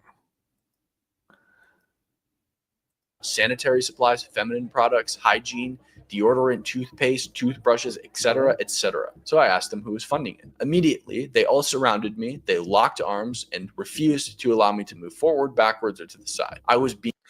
Again, it's just like the Weather Underground, the Weatherman. It was funded by Communist Cuba. Communists fund this stuff. It wouldn't surprise me if CARE and all that is also behind this stuff. The terrorist front, creating domestic terrorists. It wouldn't be, I'm not saying they are. This is pure speculation on my part, for the record. But fair speculation. USAID, maybe. Who knows? So BRICS is taking over. Even their own facilities, universities, which are already communist to begin with. It's mind-boggling. Being detained by them, unlawfully imprisoned. This guy's what's up, guys? Done something illegal inside of the encampment, and UCPD had chased them up the scaffolding. They lashed themselves onto the sort of poles at the top of the scaffolding, and police had to pry them off, arrest them, and take them downstairs, where the protesters then swarmed the body. Okay. So here you get to see where they're quite aggressive. They're, again, legally doing these things all around, but they're now attacking people physically to the point of death. They didn't kill anyone, thankfully. But when the riots, we'll get to that. Hold on. Okay, this is public property. Oh, here we go. Well, this is what they do to media. You guys saw it earlier. They let media in there. That's one of the guys, and they allowed them because they said they're part of it. So Apparently. Let me leave, dude. Again, so yeah, they had him trapped. They wouldn't even let him out. There's this one scene where they're stepping forward and they're pushing him off near the ledge. Guy's complaining he's about to. They're like, step, 1, 2, 3, step, and they're all locked up in arms, or like 30 of dozens of them, like a massive wall of libtardation and Islam, and they're pushing these media guys to near death, all illegally. Where were the authorities on this? It's all being videotaped. Where are the authorities on this? That's what I want to know. Well, eventually we get to this. That I can describe this situation was medieval battlefield. Very quickly, makeshift weapons were fashioned, primarily on the campsite. They had that construction site in there, and they were using things from the construction site to create weapons. Metal spears, sort of like pole arms, and they were chucking these spears into the crowd. They were throwing metal objects. I know at one point, like an 8-pound set of vice grips was hurled over the wall at somebody. They were throwing water bottles full of urine. They control. All right, so enough of that. Let's go and go on to the next thing. You get the idea. I mean, make believe. Oh, we already shared this, I believe. Yeah, we did. Sorry, let's try the next thing. Okay. So yeah, sorry about that. So hey, what's up? Sorry, Janice, didn't see your comment. Yeah. So look. I mean, it's quite ironic that the universities are already communist. They're being taken over by these Islamic / libtarded, therefore communist factions. The law is not doing their job. So therefore, by their inactivity, all about empowering them. And those in London know what I'm talking about too, unfortunately. But yeah, I mean, I want to know the solution, what the solution is. I mean, I do have a solution in my mind, and it's one that I say over and over and over again. Blessed are those who endure to the end. You know, you've got to take care of each other. You've got to use the truth to push back, right? Just like we saw in this last video. Let me make sure. Did I share that? Did I already click out of it? If I didn't share, my apologies.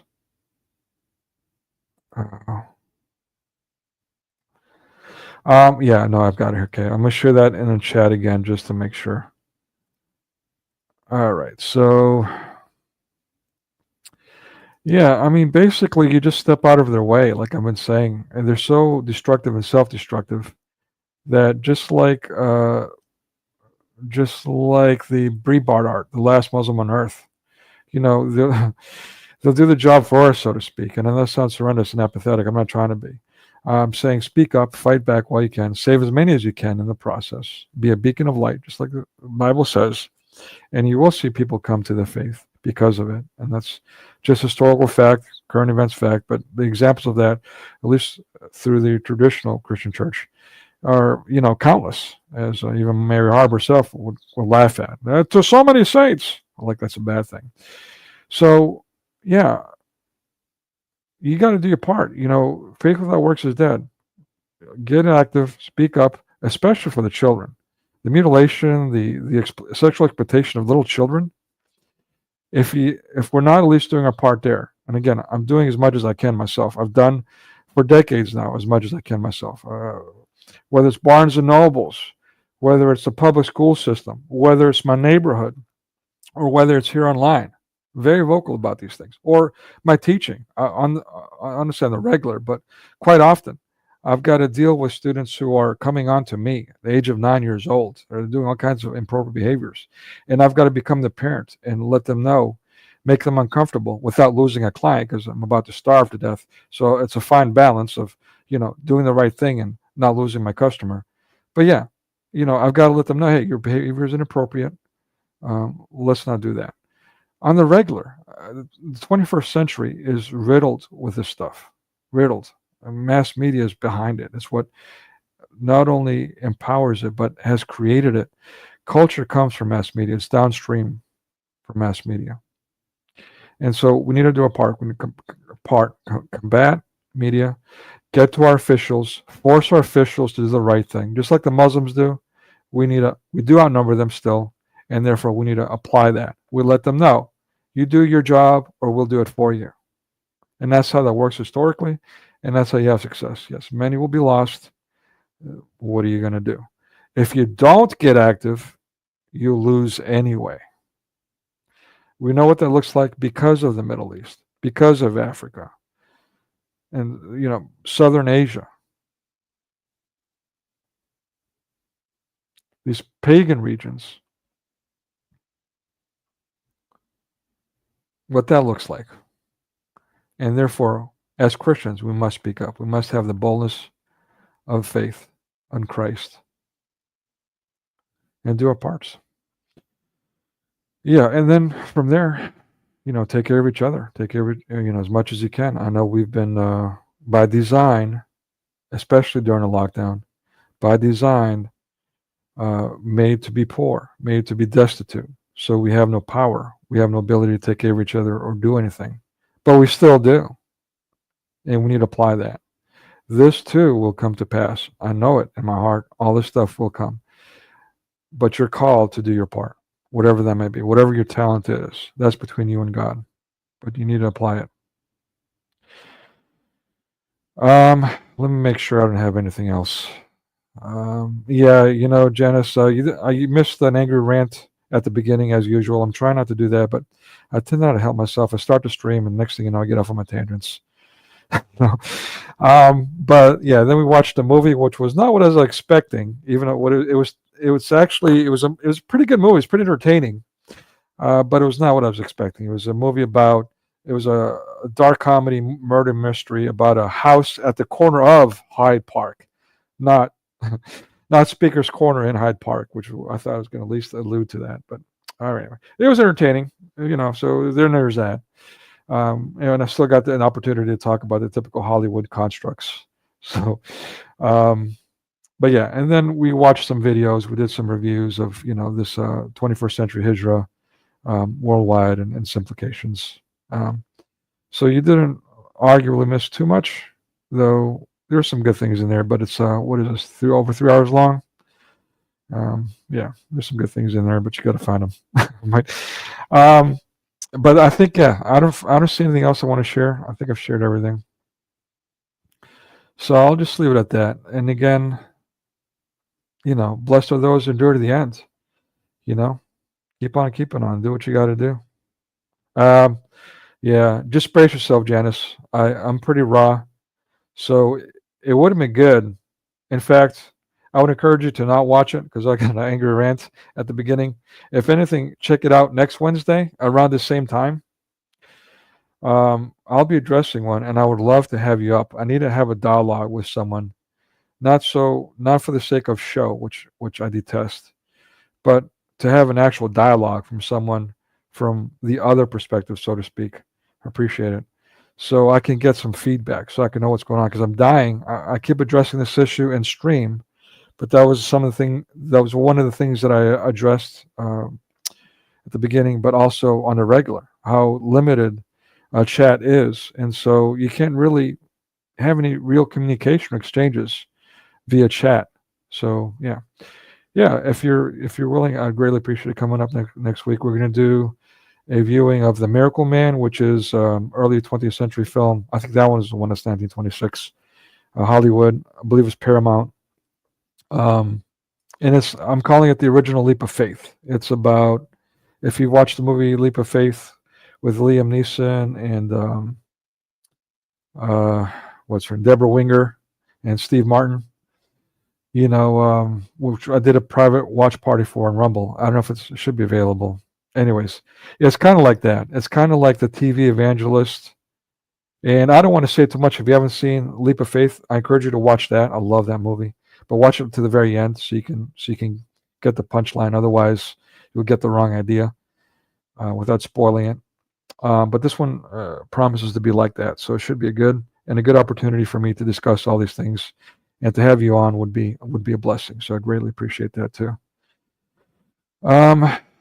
Again, forgive me for offending those that I have offended.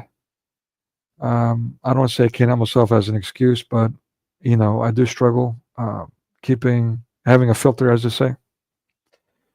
So my apologies there. I really don't want to offend, but I'm quite fed up with all the evils in all its forms. And it's quite concerning when we have, a lot of these people online, like, we mentioned earlier with some of the guys that are online calling for the extermination of the white Christian man, so to speak, or the whites or the Europeans and so on. Yet TikTok and the like, the socialist media does not take them down. That's fine with their policies. I mean, how is that? Well, that's all you need to know about their policies. So there's a lot of that going on, and there's people up to the thousands, if not millions, are viewing that stuff or buying into it, and it's a problem.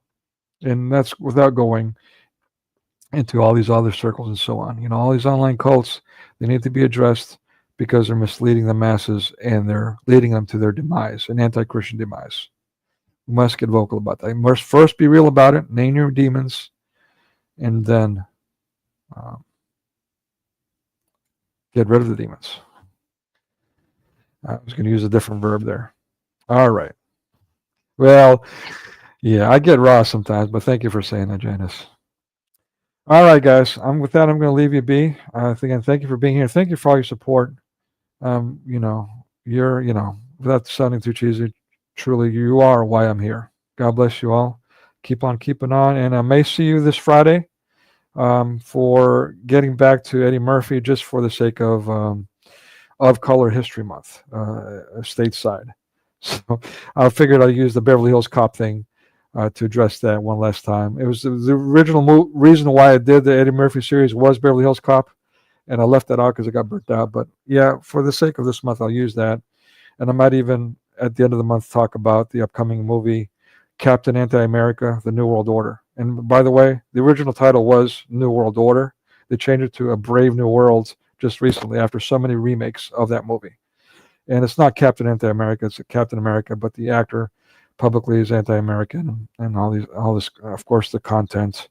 It's horrendous. So yeah, I'll probably address that, use that movie to wrap up this month, and hopefully not have to talk about racism again, even though we're still be bombarded by it. All right, enough of that. Love y'all. Take care. God bless. And I'll see you in the next one.